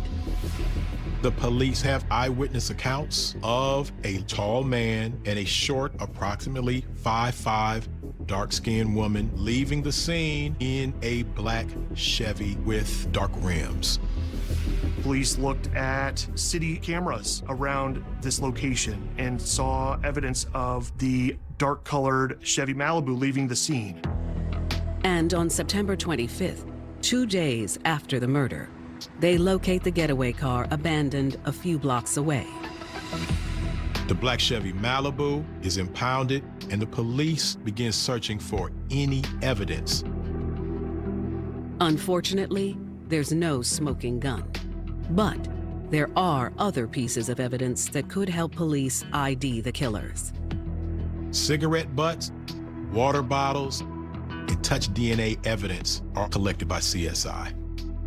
We were able to track down the owner of the vehicle that the license plate was registered to. It came back to a female actually out of Columbus. Detectives make the 2-hour drive to Columbus, Ohio, where they confront the owner of the vehicle. However, she claims to know nothing about a murder in East Cleveland. She had told us that she had actually sold her car to someone else, but she allowed him to drive the car with her license plate still on the vehicle. There was actually no paperwork exchange between the two. It was just a cash transaction. The woman is able to provide a name for the man who bought the car, Toriano Williams. She says he lives with his mother in a Cleveland apartment on 140th Street. Toriano's mother's apartment was the floor below Portia's apartment in this building, so they had that connection to being from downstairs. It's the same apartment that showed signs of forced entry, but no signs of its tenants. Now this case is starting to come together. As police put out feelers for Toriano Williams, detectives get a visit from Portia's brother, Chauncey Bizzell. How you doing? How you doing? Chauncey gives detectives an important lead.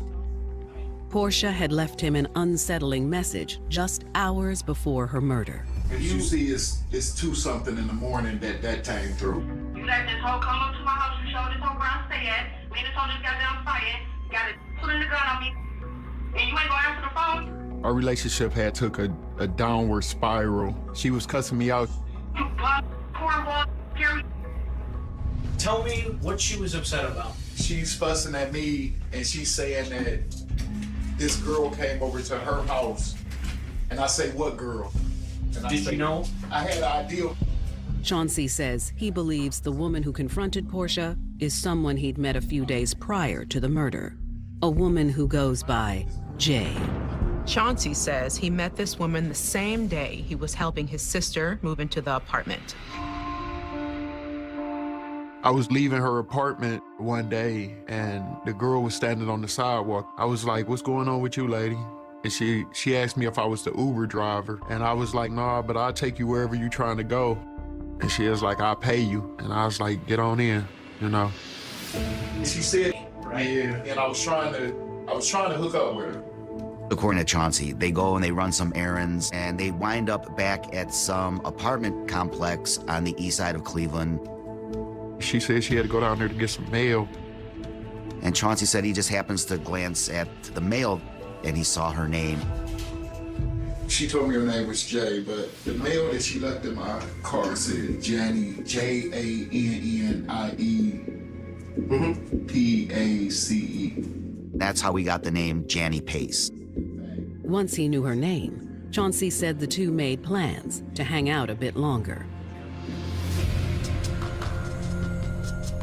From there, they go to a hotel. They rent a room. It was the Express Inn, Northfield. But after only a few minutes in the room, Chauncey says Jannie abruptly left. Chauncey said at some point, Jannie just runs out of the hotel. When she left, did she leave in a vehicle? I didn't see a vehicle. All I know is that when she left out the room, I sat in the room for about 2 minutes, and then it started to feel uncomfortable. Chauncey says after a few minutes, he called Jannie and got another surprise.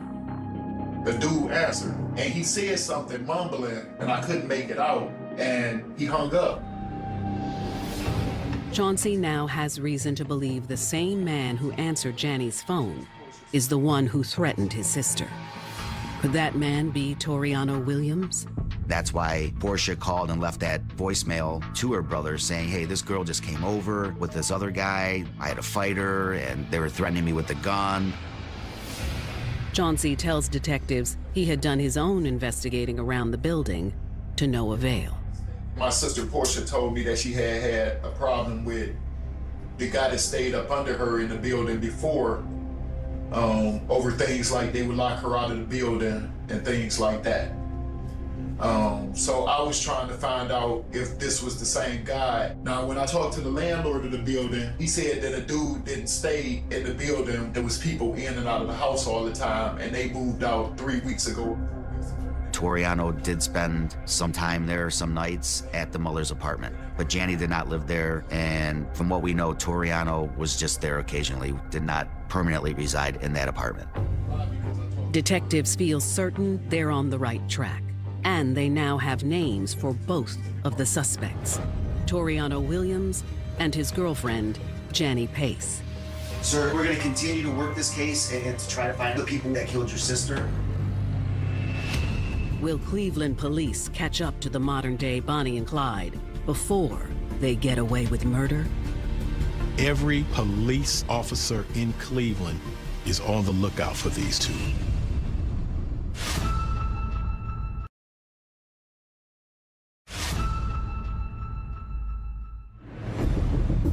Fall 2020. Cleveland detectives investigating the murder of Portia Woods have zeroed in on two suspects, 26-year-old Janny Pace and her boyfriend, 28-year-old Toriano Williams. Now that the detectives have names of the suspects, a full-on search starts for Janny and Toriano. We gave it to our fugitive task force, which includes the U.S. Marshals. As the task force scours the city for Janny and Toriano, detectives begin digging into the fugitive couple's background. It's soon clear Janny Pace is no stranger to hardship. Janny broke her leg when she was in her early 20s and developed an addiction to pain pills, which kept her in and out of recovery. By her mid-20s, a series of failed relationships had left Janny a single mom to 3 kids. It was around this time she began hanging around a friend's brother, Toriano Williams. Janny had expressed to some of her friends that she had found happiness when she met Toriano Williams. He was charming, he was devoted to his friends and family. Like Janny, Toriano had 2 children. It was a common bond that strengthened their relationship. For a person who is a mother, when they find someone that has that same thing in their life, it can feel like you're really in love and that this is really someone you can create a future with. But Toriano also had a dangerous side. He was a little rough around the edges. He was known for carrying a gun. Janny was a little hesitant and nervous about that, but she got accustomed to it. Eventually, Janny grew to love the sense of security and protection Toriano provided. Ultimately, we all want to feel safe. We all want to feel wanted, and we like to feel chosen. But had Janny chosen wrong when she got involved with Toriano Williams? Now, Cleveland investigators and U.S. Marshals are hot on the couple's trail. We can only speculate that somebody capable of unloading a full clip of ammunition at a young woman was probably enraged. It is apparent that this was a person who had become unhinged. Nearly 4 months after the murder, the task force finally gets a lead on Janny Pace's location. Not only is Janny still in Cleveland, but not too far from where the murder took place. Once we had her identified, we did put out a warrant for her, and the U.S. Marshals picked her up. On January 26th, they sit down with Janny in an interrogation room. At first, she plays coy. I was not involved in anything. Initially, she lied to us, didn't have anything, didn't know anything about it, wasn't involved. She also denies getting into a fight with Portia Woods. I didn't get into no fight with that girl. Detectives make it clear to Janny they know she's lying. She called 911 about it before she died. You know 911 calls are recorded, right? Yes, I do. Okay. You gotta get beyond that you weren't involved and all this stuff. You were involved, okay? So what's gonna happen? You're gonna get charged with this murder, and then you're gonna sit in there for a year while we work on Toriano, because we know who Toriano is. When detectives mention Toriano's name, Janny's demeanor shifts. I'm scared. She said that he was violent, and look what he did here. You know, he could do this to my children, to me, to my family. Did you call the police? Come on now, let's be serious. I am being serious. What I look like calling and snitching on this man or telling on this man, he know my every move. Backed into a corner, Janny begins to tell detectives her story. I'm over it. I'm over it. Okay. I was there. We got into a fight. That took a while for her to inch up closer and closer, and then finally admitting to being there when Toriano killed Portia. He get this look in his eyes, and it's like he turned to somebody else.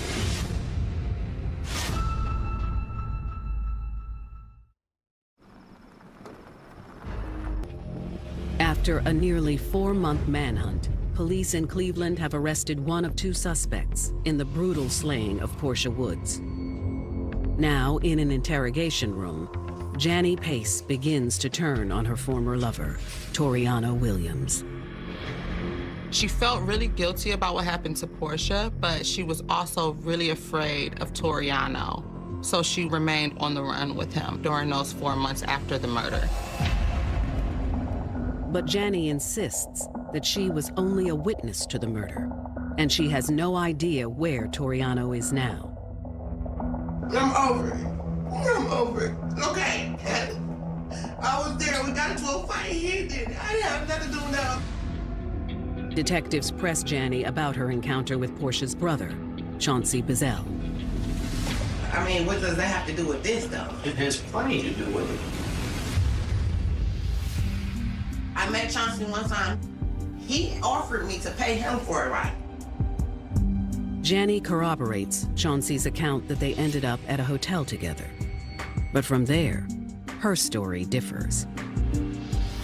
He was trying to get me to smoke with her.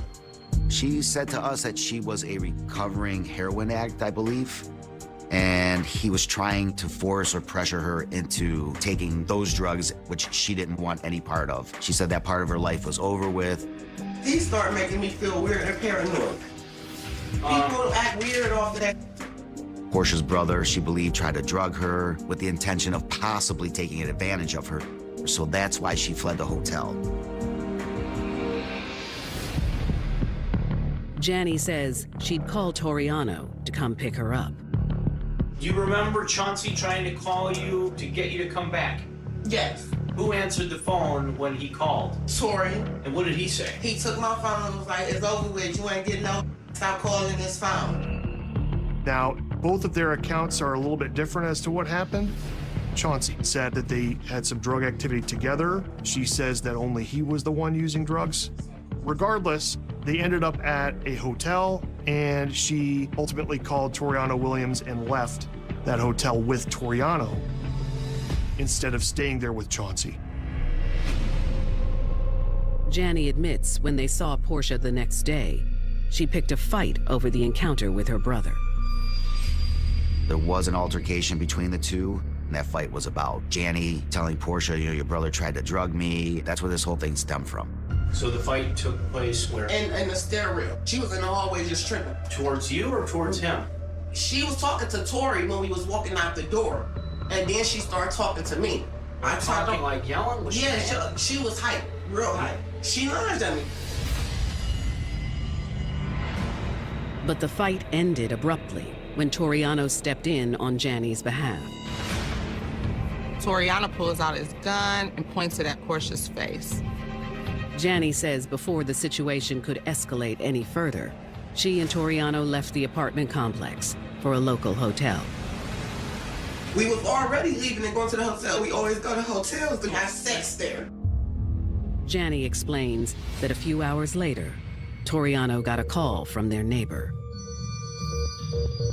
Sometime between 2:30 and 5 in the morning, Toriano gets a phone call from the neighbor across the hall from Portia saying, hey, that girl just broke into your apartment. I can't believe this went to my house. That's all he was saying. Toriano became really angry, really upset, and said that he wanted to teach Portia a lesson and headed over to her apartment. Tori got in his car. He went down there. While you were with him? Yes. He went back. Had his apartment been broken into? Yes. I think the door was kicked in. Sure enough, that door was kicked in. Jani said they'd go upstairs, and that's when they started pounding on Portia's apartment. They went right up to Portia's door, banged on the door, causing Portia to call 911 the first time. Minutes later, Jani explains that they kicked in Portia's door and found her yielding a familiar weapon. She had no weapons of her own in her apartment, so she had taken a baseball bat from Toriano's apartment. According to Jani, the sight of the stolen bat triggered Toriano. It's like he started turning into the devil. He came around the corner with the gun in his hand with this look in his eye. I was scared to even say anything to this man. She said that she didn't think that it was gonna come to that point. She believed that they were just gonna go over there and scare her. And I don't believe she thought that Toriano was actually gonna do what he did.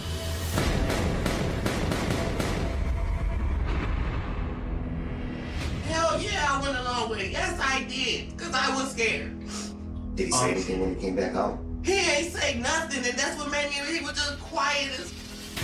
Jani remembers feeling really shocked when it happened and that both of them panicked and just fled the scene in the Chevrolet Malibu. From there, they drove to Toriano's brother's apartment. Did he say anything to his brother? The only thing I heard him say is something get rid of the barrel. They said chop up the barrel. Jani says her and Toriano hid out at his brother's house for a few days, and then he dropped her off at her mother's house, abandoning the Chevy Malibu on the street.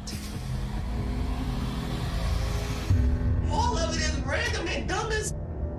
It wasn't even, I don't even know this girl. We had no beat, no nothing. What was we even fighting for? It's a tragic situation. Yeah, tragic is an understatement. Yeah. I think she was remorseful for part of it, for being there and seeing it happen. But I think she had a little bit of a difficult time coming to grips with the idea that she was involved in this. Oh, I hate this man. He's not a good person. I hate this man.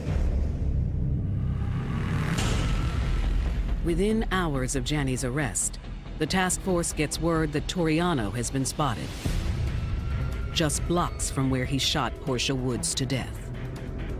He was arrested later on that morning at about 11:30. Unlike Jani, Toriano refuses to speak with police, other than to deny knowing anything about the murder. What is it about? There was an incident where a young lady got killed. You've been identified as the person. So we're wondering if you would like to tell us about what happened. Beats me. Is that where you're gonna get charged with aggravated murder? Is that what you're gonna go with? Is it beats me? He was cool, showed no emotion whatsoever. In his interview with the police, very calmly, very coldly just said, I don't know what you're talking about. Would you mind giving us a sample of your DNA? You feel like you need it. And at that point is when he totally shut down and asked for a lawyer. Well, Mr. Williams, I wish you luck. So, you know, this is nothing personal, it's just a job. But you take care, all right? With both Jani and Toriano behind bars, prosecutors build their case and face a conundrum. The only evidence, aside from the 911 call and this car leaving the scene, was coming from Jani Pace. Will she be able to help them secure a conviction against her former flame? She said that she wanted to sit down and be a witness for the prosecution against Toriano.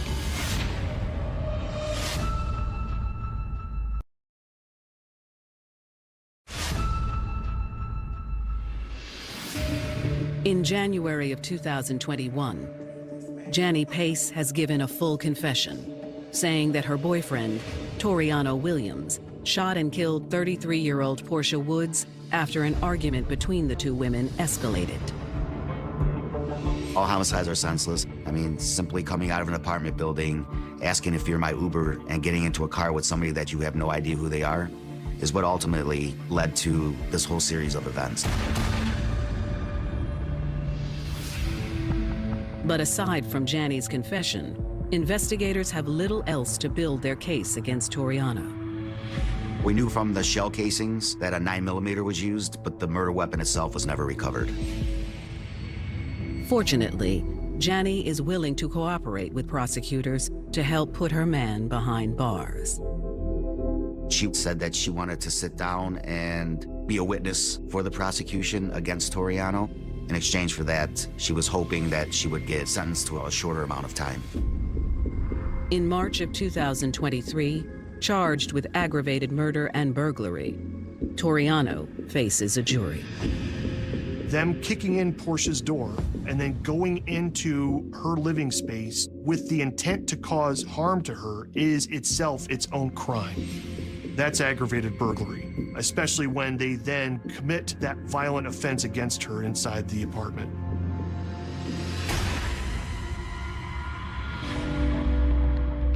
Janie takes the stand and maintains she had no idea Toriano was going to kill Portia, but she does express remorse for her part. She did a fantastic job on the witness stand. She wasn't rattled, and she basically told the truth about what happened. She said she wished she was strong enough to stand up to her boyfriend before the murder. Toriano's defense team attacks Janie's credibility, but the jury doesn't buy it. After a quick deliberation, Toriano was found guilty on all charges.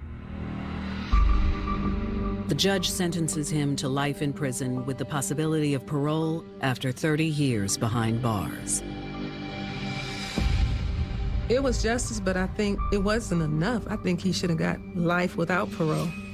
He took Portia's life viciously, and he shouldn't be able to come out at all. 2 months later, Janie faces her own fate. According to her deal, Janie is found guilty of involuntary manslaughter and aggravated burglary.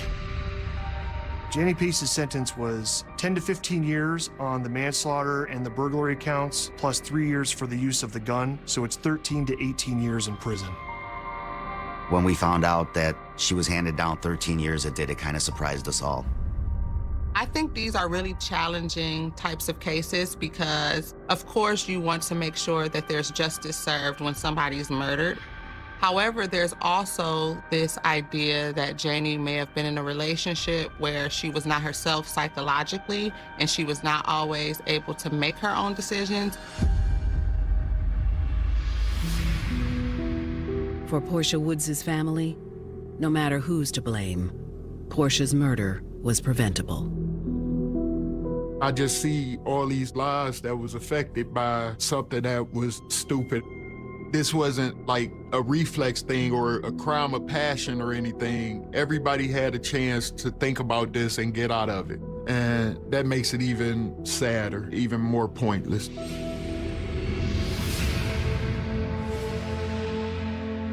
Sometimes, chance encounters can lead to beautiful things. But when that chance encounter threatens the one you love, and on a path of vengeance, someone innocent may end up paying the price. Romance was a new chapter for him, an opportunity to live a youthful life with someone that's very beautiful. They were headed back to Southern California to celebrate their first Thanksgiving together.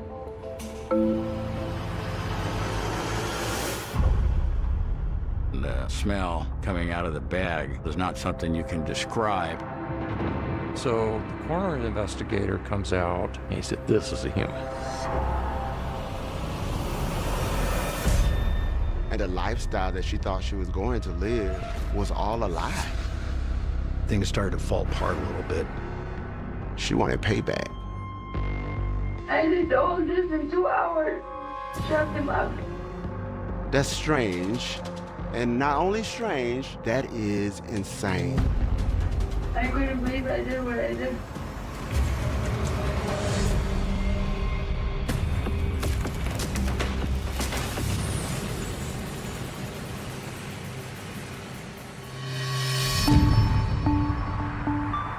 In the city of Costa Mesa, the California dream is alive and well. Costa Mesa is a relatively small town, and it is sunny all the time. A lot of people will settle in Costa Mesa because they can be so close to the beach without having to buy really expensive property. It's around 2 p.m. on December 1st, 1991, when Costa Mesa resident Jose Escoval calls 911. He tells the operator of a concerning interaction he just had with his ex-girlfriend. Jose receives a knock on his door. He did look out the window and see a red Corvette in his driveway. Didn't recognize the car. He opened the door, and it was a former girlfriend, somebody that had lived with him on and off, had broken up a year ago, but still maintained a relationship. She was very disheveled, very upset, had gloves on her hands, wanted his help. So he invited her into the apartment, and she sat down and basically told him she wanted to elicit his help, his car, to get rid of her husband's body. He says, hold on, just stay right there. As soon as he was able to get out of her presence, he went straight to a payphone to call the police and say, hey, I need some help. He identifies the woman as Omaima Nelson. Her husband's name is Bill. Police dispatchers told him to stay put. An officer would meet with him very soon.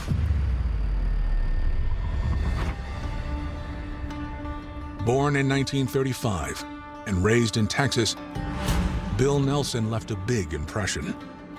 Bill was a flamboyant kind of a man. He drove a red Corvette. He was a dyed-in-the-wool Texan, known for his red cowboy boots and big belt buckles, and gregarious personality, fun to be around, liked to engage people, had a very bubbly personality, told tall tales and things of that nature.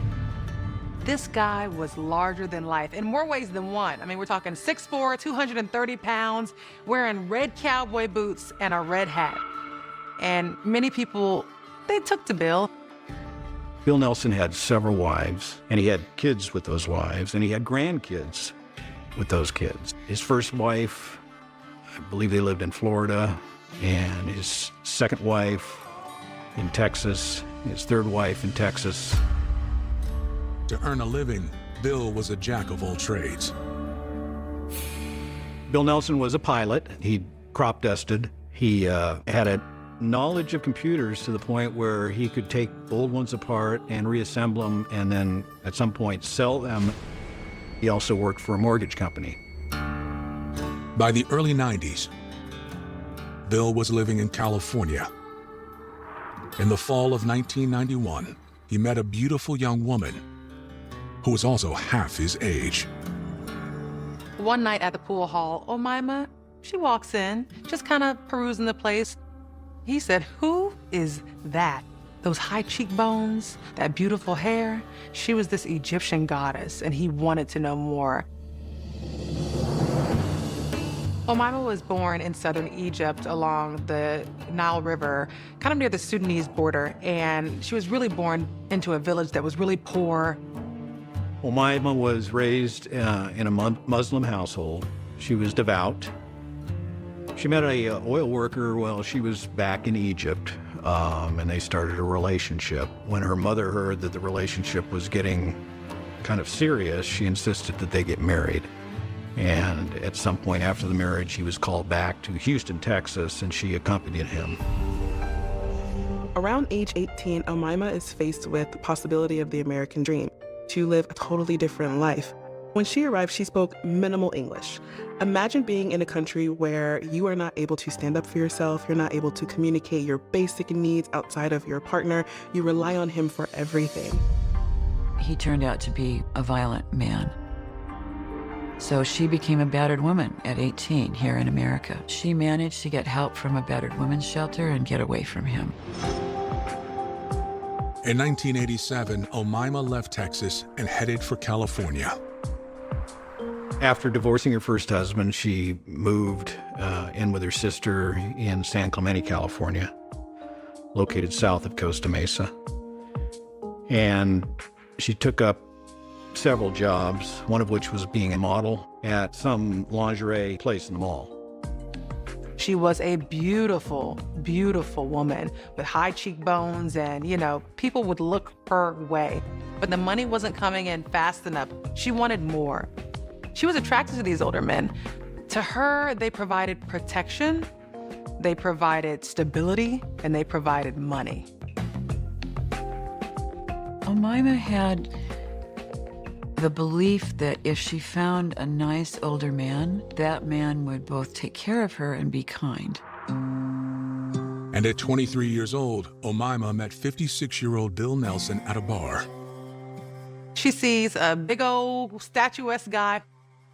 He was commanding the entire room, telling his stories, had everybody captivated.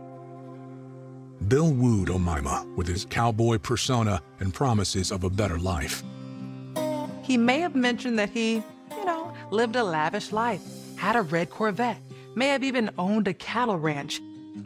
For Mr. Nelson, I imagine this romance was a new chapter for him, an opportunity to live a young, joyful, youthful life with someone that's very beautiful. Once Omaima and Bill Nelson met each other, they were inseparable for days at a time, even a couple of weeks before he decided, you know what, I want you to meet my family. So they took a road trip to Arkansas and Texas, and that's where his family was. And on that trip, they made a big decision. He made the decision to propose to her, and not just propose, but within a day, it's time to get married. And he drove to Phoenix, Arizona, where a justice of the peace married him. The newlyweds continued their road trip, sharing the good news with Bill's family. Omaima was elated. She finally found a family that she felt like she gelled with. She really felt this sense of belonging thanks to Bill, her new husband. Following the road trip, the couple looked forward to spending the holidays together. They were headed back to Southern California to celebrate their first Thanksgiving together. But 3 days after Thanksgiving, Omaima's ex, Jose Escobar, calls 911 to report that Omaima showed up at his doorstep, asking him to help move Bill's body. Police dispatchers told him to stay put, that they'd have officers running over to his house on Monte Vista, but an officer would meet with him very soon. While Jose waits at the payphone, officers head to his home. When police get to Joel's residence, Omaima's inside. And one of the officers goes inside to speak with her, start asking her some questions. She's dressed all in black. She's got a black blazer on, black pants, even black leather gloves on her hands.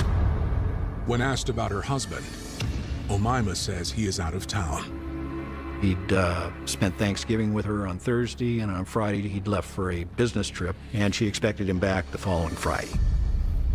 Asked her kind of the circumstances around her connection to Jose. And she said she'd known him, past boyfriend. She'd come over to see if she could stay there because Bill was gone.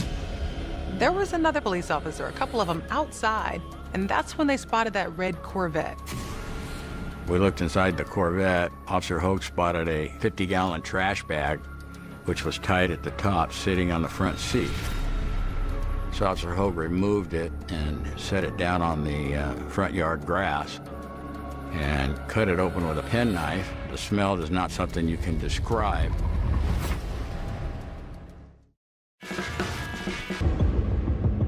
On December 1st, 1991, a bizarre scene is unfolding at a home in Costa Mesa, California.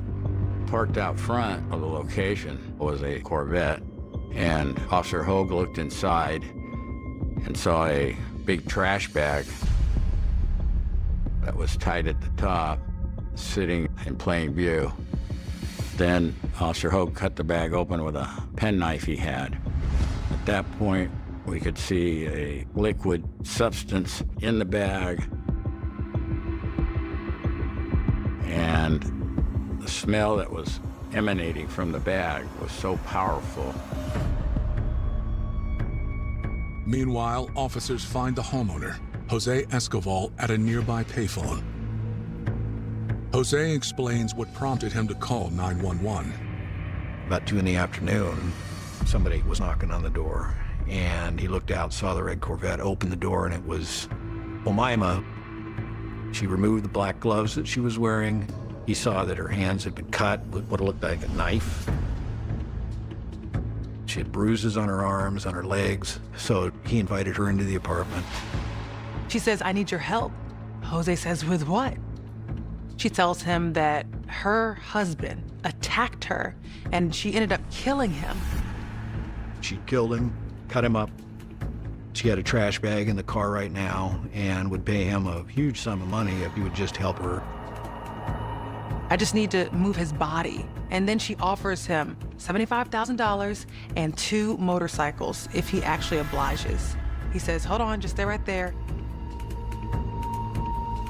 Jose left the house and found a payphone and called 911. Back at Jose's house, a grim discovery is underway. The whole show was this bag that was in the back of the Corvette. One of the officers had taken the bag out of the car, opened it up. I look inside the bag, and I'm not really sure what I'm looking at. It just looks kind of nasty. I said, you know, this could be pig entrails for all I know. The thing that went through my mind, I need to identify this as human. Because I'm still thinking, this is some kind of gag. This is some kind of misdirection of some sort. I'm just still not believing that this is human internal parts that are in this bag. So we're gonna need a coroner out here. So the coroner investigator comes out.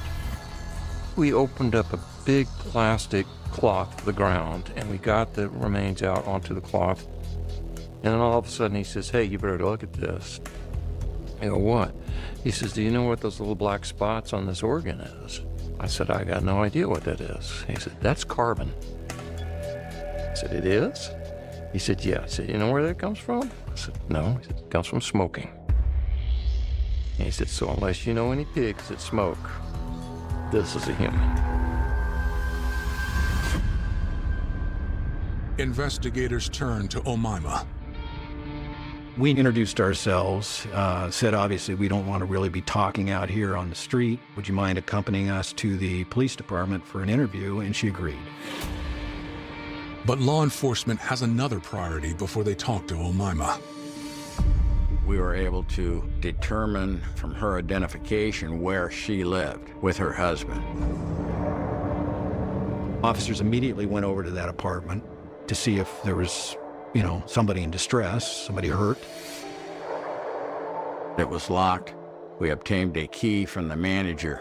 I decided we had exigent circumstances to enter the apartment to see if there was someone inside that was injured and needed medical assistance. Upon entering the apartment, we instantly ascertained that nothing was amiss in the living room. Nothing seemed out of place. Upon entering the bedroom, Officer Hogan and I entered together and we saw blood spots on the side of a mattress. We then walked back out of the bedroom and entered the kitchen area, which was a mess. Sitting on the counter was a crock pot. There was a lot of dishes in the sink and on the countertop. And for some reason, I decided to open the top freezer door of the refrigerator, and I saw this round object in foil. And I tapped on it with my finger and said to Officer Hogue, hey, Danny, I wonder if this is his head or side of ham. Officers with the Costa Mesa Police Department make troubling discoveries inside the home of Omaima and Bill Nelson. We saw blood spots on the side of the mattress. They go to the freezer, open it up, big ball of aluminum foil. We had the right, upon entering the apartment under exigent circumstances, to look to see what's in plain sight or even in a closet. But we would need a search warrant to get back into the apartment and to make a detailed search. As they wait for the warrant to come through, investigators conduct an interview with Omaima. We got to the station and escorted her to an interview room. She wanted a cigarette. It was obvious that she was distressed. She was talking a mile a minute. She had cuts and bruises all over her. I had fighting blood. What happened? Well, I went for a drink and two girls fighting with me there and they got scratched. Where's Bill away right now? Is he here in town or is he out of town or where is he? He's out of town. Did you tell Jose today that you killed your husband? No, I did not. What do you know about the garbage sack that was in your car? Well, what is it? Well, I'm asking you. What do you know about it? I didn't know nothing about it. Don't know anything about it? Oh. Omaima offers an explanation. She said Jose had, under false pretext, wanted to drive the red Corvette, had left for an hour. And when he came back, that bag must have been in it. So Jose must have put the bag in the car. Then she said she'd been to a laundromat doing laundry earlier in the day and decided to walk next door to a bar, but left her car unlocked. And during that time, somebody must have put a bag behind the front passenger seat. She didn't know anything about it. It would go from one extreme to the other. It was very non-cogent. The interview goes on, and Omaima's story continues to change. And then at some point she said that Bill had raped her. He went tied me up. And I didn't know that tied me up. What did he tie you to? To the bed. Did you kill Bill because he did this to you? Tell me the truth of it. I didn't burn. Just after 10 p.m., the interview ends, as Omaima is escorted to the hospital for a physical examination. A search warrant was granted for the premises, and I responded over to serve the search warrant at about 2 in the morning. Investigators start in the bedroom, where the patrol officer spotted blood. Next to what I presume was Bill's side of the bed were a pair of red cowboy boots and some boot shining materials on a rug. To the first eye, it looks okay. The bed was made, mattress was on top. You lift the mattress and the blood was underneath. It's saturated with blood and the box spring. And then you realize that there was a headboard at one point on that bed, but the headboard was broken into several pieces and it was stashed behind the head of the bed. Did a search of the closet.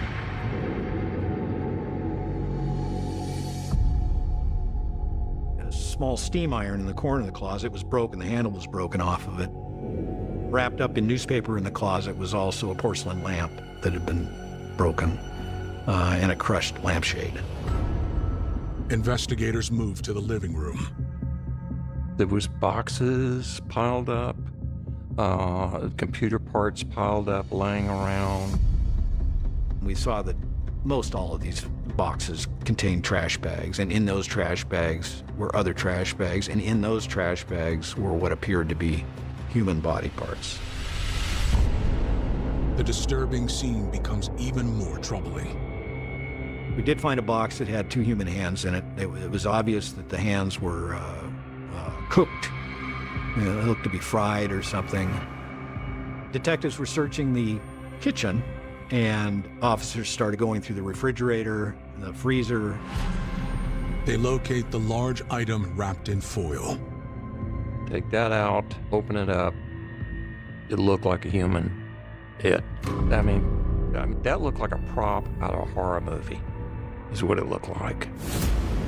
And also wrapped in a piece of tinfoil were genitals, male genitals.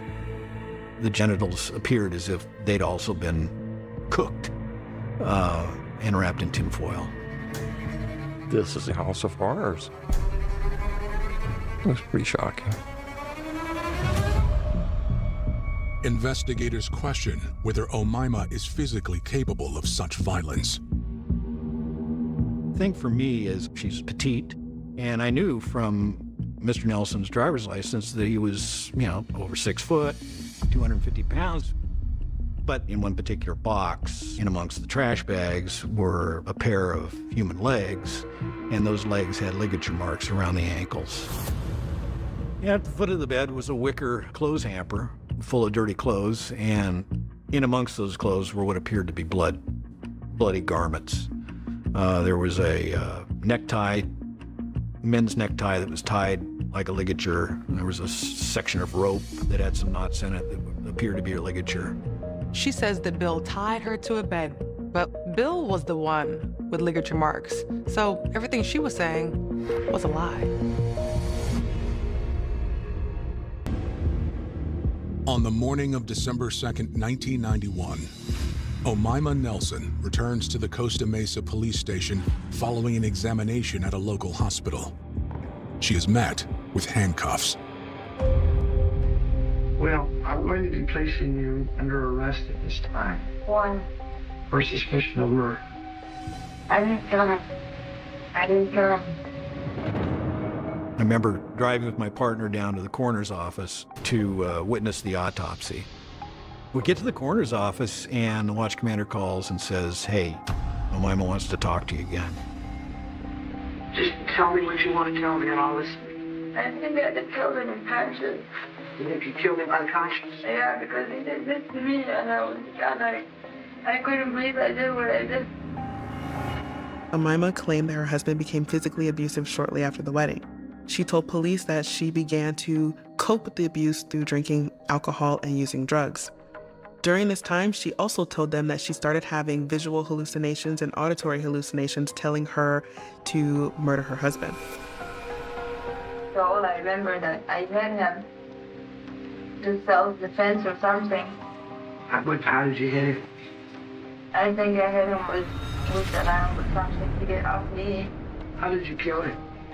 I don't remember how I killed him. Omaima does remember bits of the gory events that followed.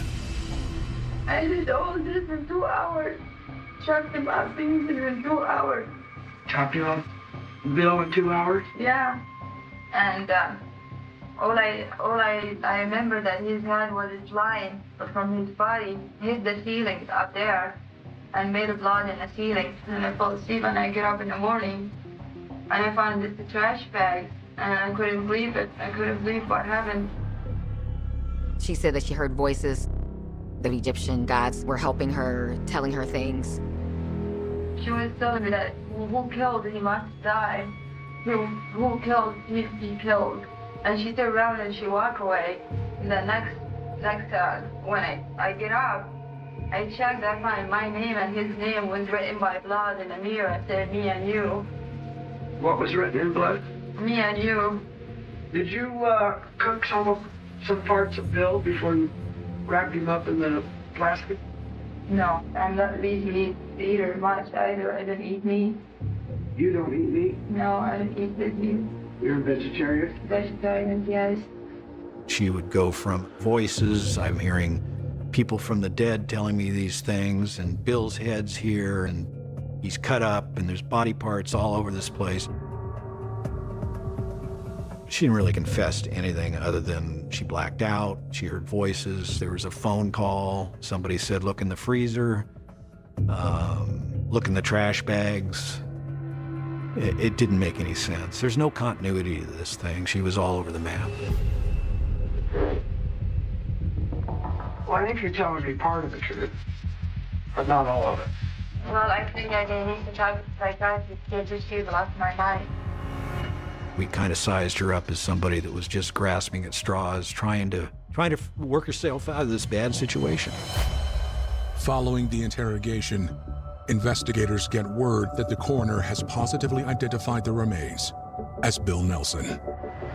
The coroner's office made a notification to next of kin, Bill's wife in Santa Maria, California was notified. He also had a son in Los Angeles. I hate it for the family that has to even live through this because it's horrible. And truly, it is your worst nightmare. Following her arrest, Omaima meets with multiple mental health professionals. Her story changes again and takes a shocking turn. She was also able to provide gruesome details about the things that she did to her husband. Some of these details include dismembering her husband, boiling her husband, deep frying parts of his body. She talked about cooking her husband, that his ribs tasted sweet. She put barbecue sauce on them and things of that nature. That's strange. And not only strange, that is insane. Investigators consider whether Omaima is telling the truth or setting up her defense. It was really hard to believe that that happened. It really was. Like one line, she was trying to say self-defense. The other line, she was trying to say criminal insanity. It was obvious that she would throw things out, see what stuck. Omaima's attorneys hire their own expert. In interviews, Dr. Nancy Kaiser-Boyd delves into Omaima's upbringing in Egypt.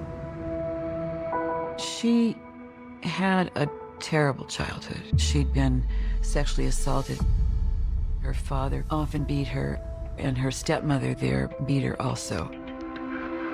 In addition to her stressful home environment, she lived in a culture during a time where female circumcision was very popular. And so this is something that she experienced very young, at 7 years old. They took her to a dark place. She remembered it was 3 older women. Her mother wasn't there. She thought they were killing her. She described extraordinary pain and fear, and then she became unconscious. She didn't wake until her mother came and touched her. And by that time, she told me that they were preparing for her burial because they thought she was dead. She's had and she has an opportunity to move on and move to a different country where she doesn't have to face feeling objectified every single day of her life. Who wouldn't want to move? She quickly realized that her American dream was not going to be what she thought it was going to be.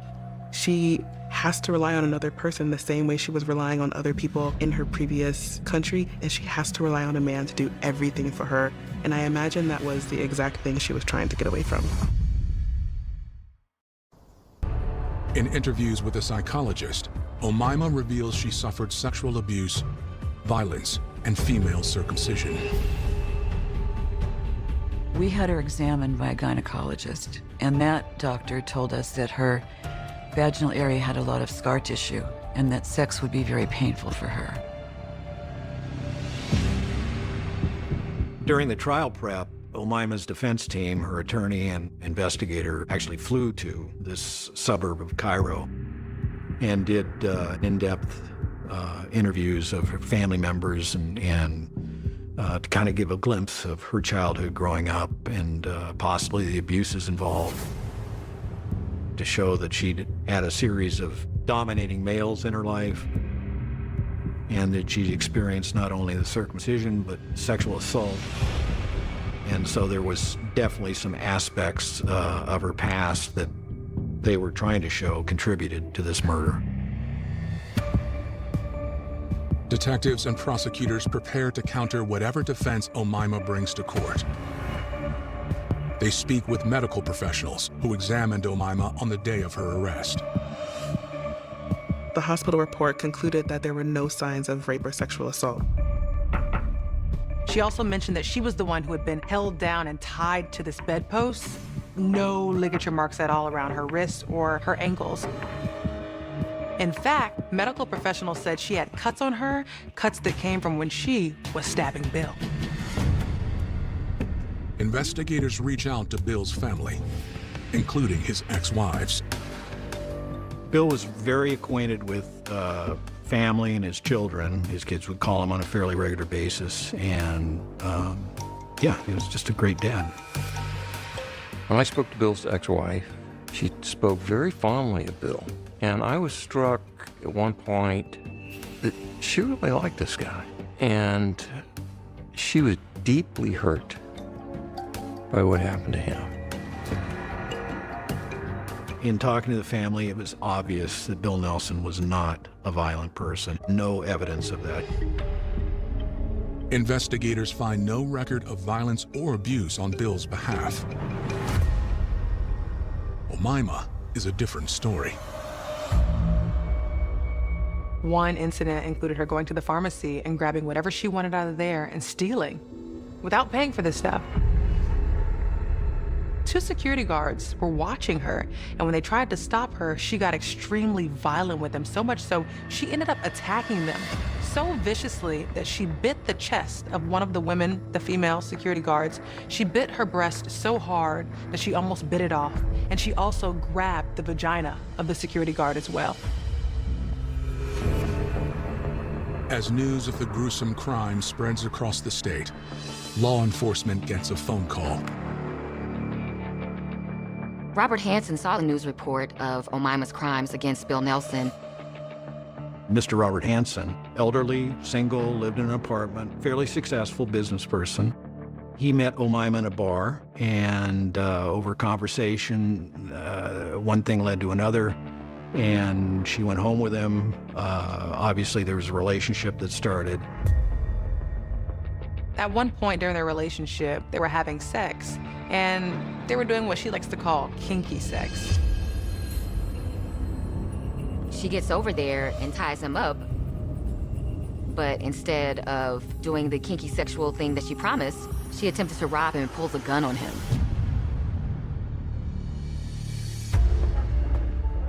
The defendant didn't tie the restraints tight enough because Robert was able to get free and escape from her.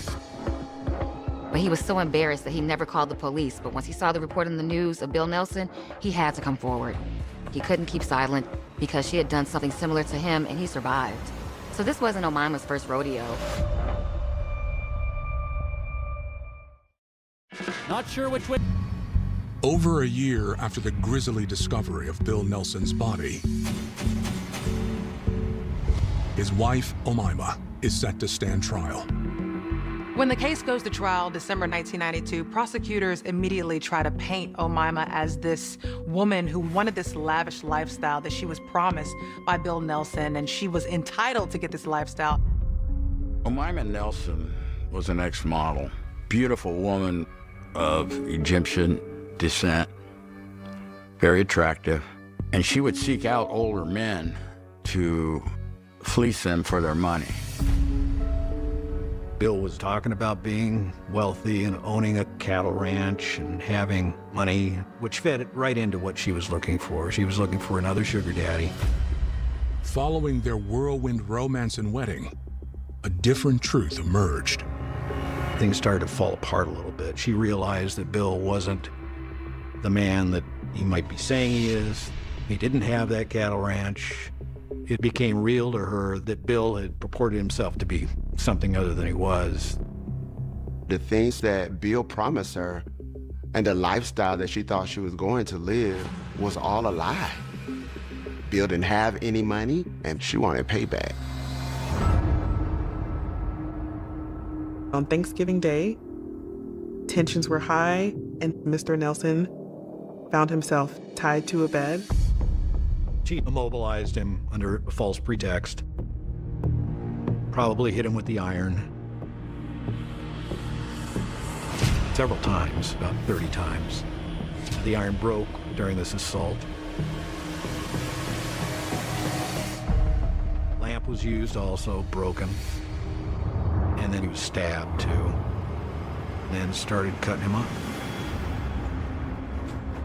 From November 28th till December 1st, she completely destroyed her husband's body. Next door neighbor, when he interviewed him, he said he was able to hear through their common wall chopping and the sink running and the garbage disposal running, to the point where he believed that the garbage disposal had given up. This activity went on through the early morning hours, quite prolonged. Prosecutors also called Robert Hansen to the stand. So Robert's story shows the defendant's modus operandi, and he became a star witness in the prosecution's case against her, showing that she had previously tried to do this to someone else. Omima's attorneys do not attempt an insanity plea. Her lawyer argued that this was self-defense or imperfect self-defense, which is a sudden belief that you need to defend yourself by killing the other person. Dr. Kaiser Boyd takes the stand. What she told me was that he had her tied to the bed, and he was sitting on top of her, and he was angry, and he had his pocket knife out, and he was cutting her on the breasts. And she, as you can imagine, cutting is a trigger for someone who's had genital circumcision, so she flipped out.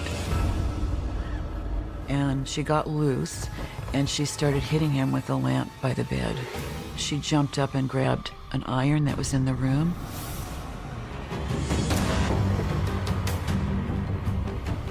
And started beating him with that. She said he fell on the bed, and she stabbed him with scissors. She cut him up because she didn't want him to be able to enter the afterlife. The reason Egyptians wrapped their dead and mummified them was so they could enter heaven whole. She told me she hoped if she got to heaven, she would never see him there. Omima took the stand herself to testify in this case.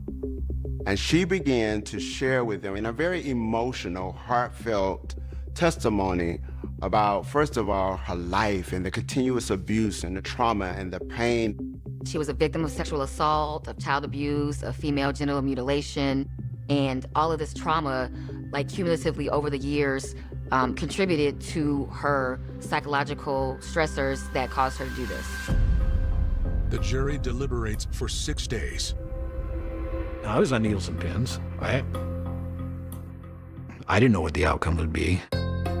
Ultimately, they came and found her guilty with second-degree murder, and she received 25 years to life. But Omima's story doesn't end with the verdict. While in prison, Omima meets another older gentleman that's rich. And their relationship began to flourish. They became married. However, during the marriage, her husband dies, but he also leaves her with a lot of money. And now, she's up for parole in 2026, and she may get her dream to finally live the American dream. The life that she lived was brutal, and it's very clear to me that it followed her everywhere that she went. I understand her anger. However, it does not justify the gruesome, horrible, horrific crime that she committed. She doesn't deserve to be free. I don't think you can rehabilitate evil.